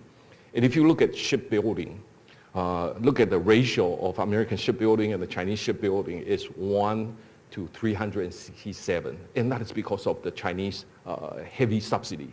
And it's taking a toll on our shipbuilding businesses as well.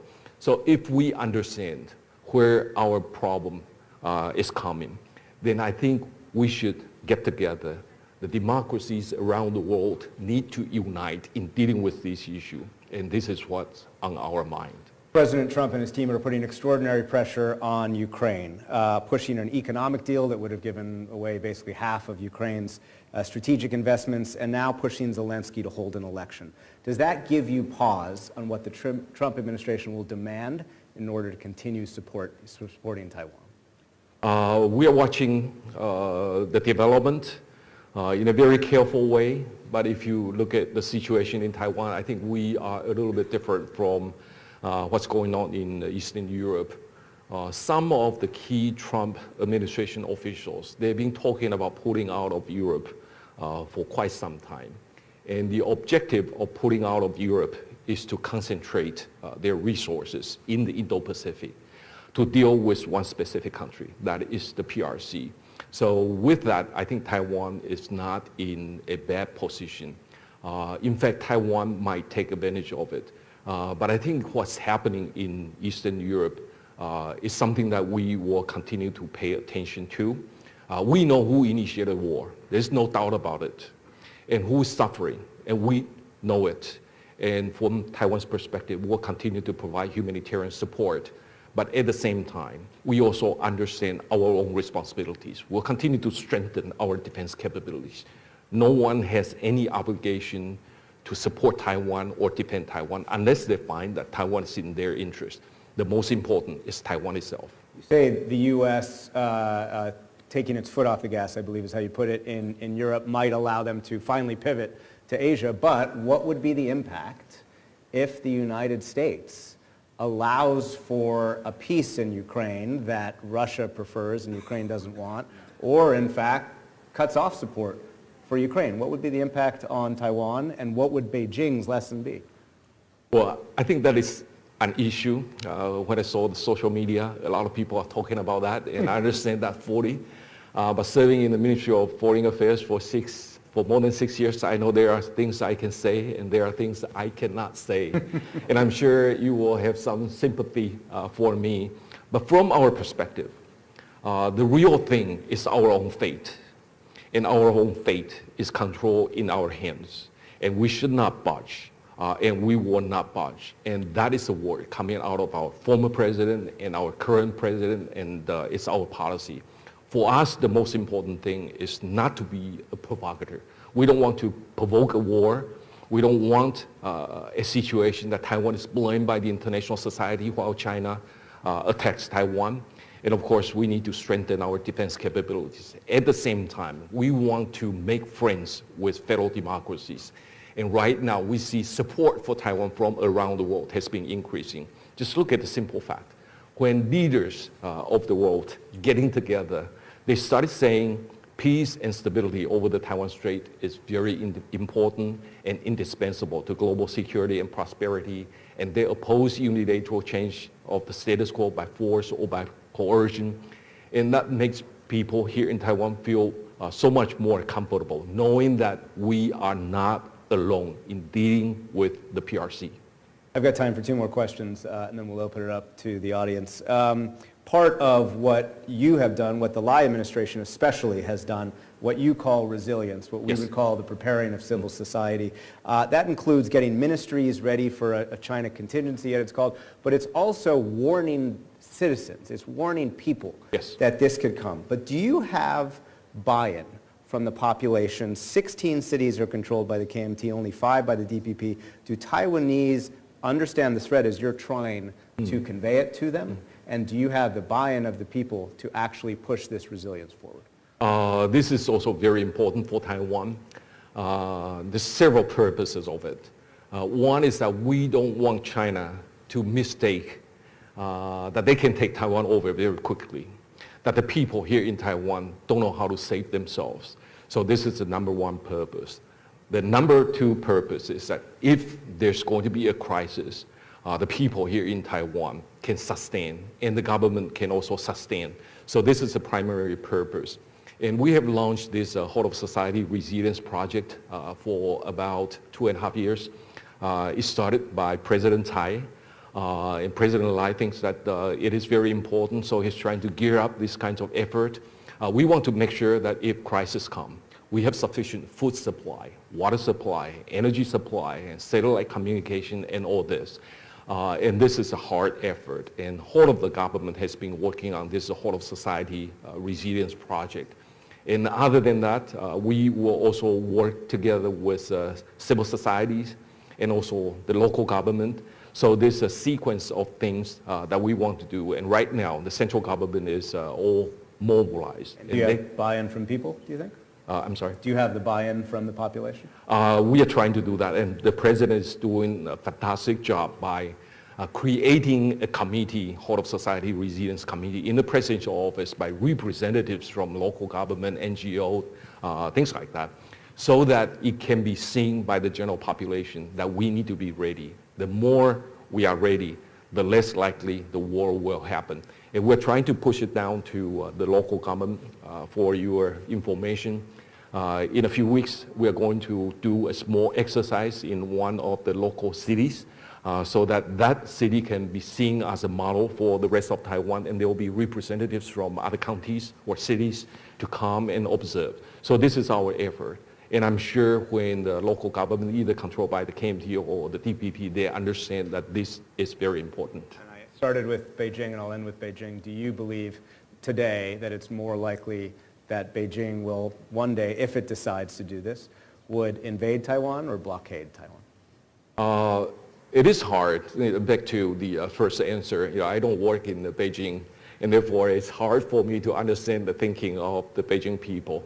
But this a school of thought on the PRC. They are followers of ancient military philosopher called Sun Tzu. And Sun Tzu's number one principle is to crush the enemy without the actual use of force. And I think what Beijing is trying to do to Taiwan seems to be like that. They want to put so much pressure on Taiwan. They want to isolate Taiwan from the international community. They want the Taiwanese people to feel that it's hopeless for us. They want to go through the disinformation, cognitive warfare, things like that, so that we will give up our defense and cave in to the Chinese demand. So, that's the situation we see. But we don't know whether China is going to invade Taiwan. And the best way to prevent that from happening is to be prepared. I know there are American leaders, previous leaders, who have been saying that in a wonderful way. And quite often for the years. So, all right, let's open it up. I'm going to start in the middle here, and I'm going to call on people, forgive me, who haven't asked a question already. So we'll start there, and then we'll go across the room. Do we have a microphone? Yeah, right here in the middle, and then we'll go to the right side. And please try and keep your questions brief and introduce yourself quickly, please. I'm Admiral Retired Nirmal Verma from the Indian Navy. U.S. policy in respect of Taiwan is based on the principles of the Taiwan's Relations Act and the Six Assurances. And it seems to have stood the test of time. Yet we find analysts talking about the need for the policy of strategic ambiguity to change to strategic clarity. Is that the perception in Taiwan, and where are the gaps seen? I know that's a U.S. Or should I wait for more questions? No, please. Yeah, I'm just directing the microphone. I know that's a U.S. Political debate, domestic political debate, and the international community has also been debating about it. And in Taiwan, some people are also commenting on this issue. But for the government officials here, the real thing is how much we are able to work together with the United States in terms of Taiwan's security. And right now, if the U.S. can continue to provide Taiwan with ammunitions or defensive articles and help us train our soldiers and continue to discuss with us on the defense principles, things like that, I think it's very clear that the United States is supporting Taiwan. And with the U.S. support, I think we will be more confident in defending ourselves. So the debate on clarity or ambiguity, to us, it may not be that meaningful. The meaningful thing is real substance, and right now, the U.S. support for Taiwan is very real. I see all the hands, but unfortunately I'm told that the Director General's time is short. So please thank Joseph Wu, Director General of National Security Council, National Security Advisor for Taiwan. Thank you very much. Thank you. Thank you so much. Yeah, good to see you in person. Thanks. Yeah, appreciate it. Get a little look at this one. And if you all could just stay tight for 1 second, we'll reset the stage and be right back with you.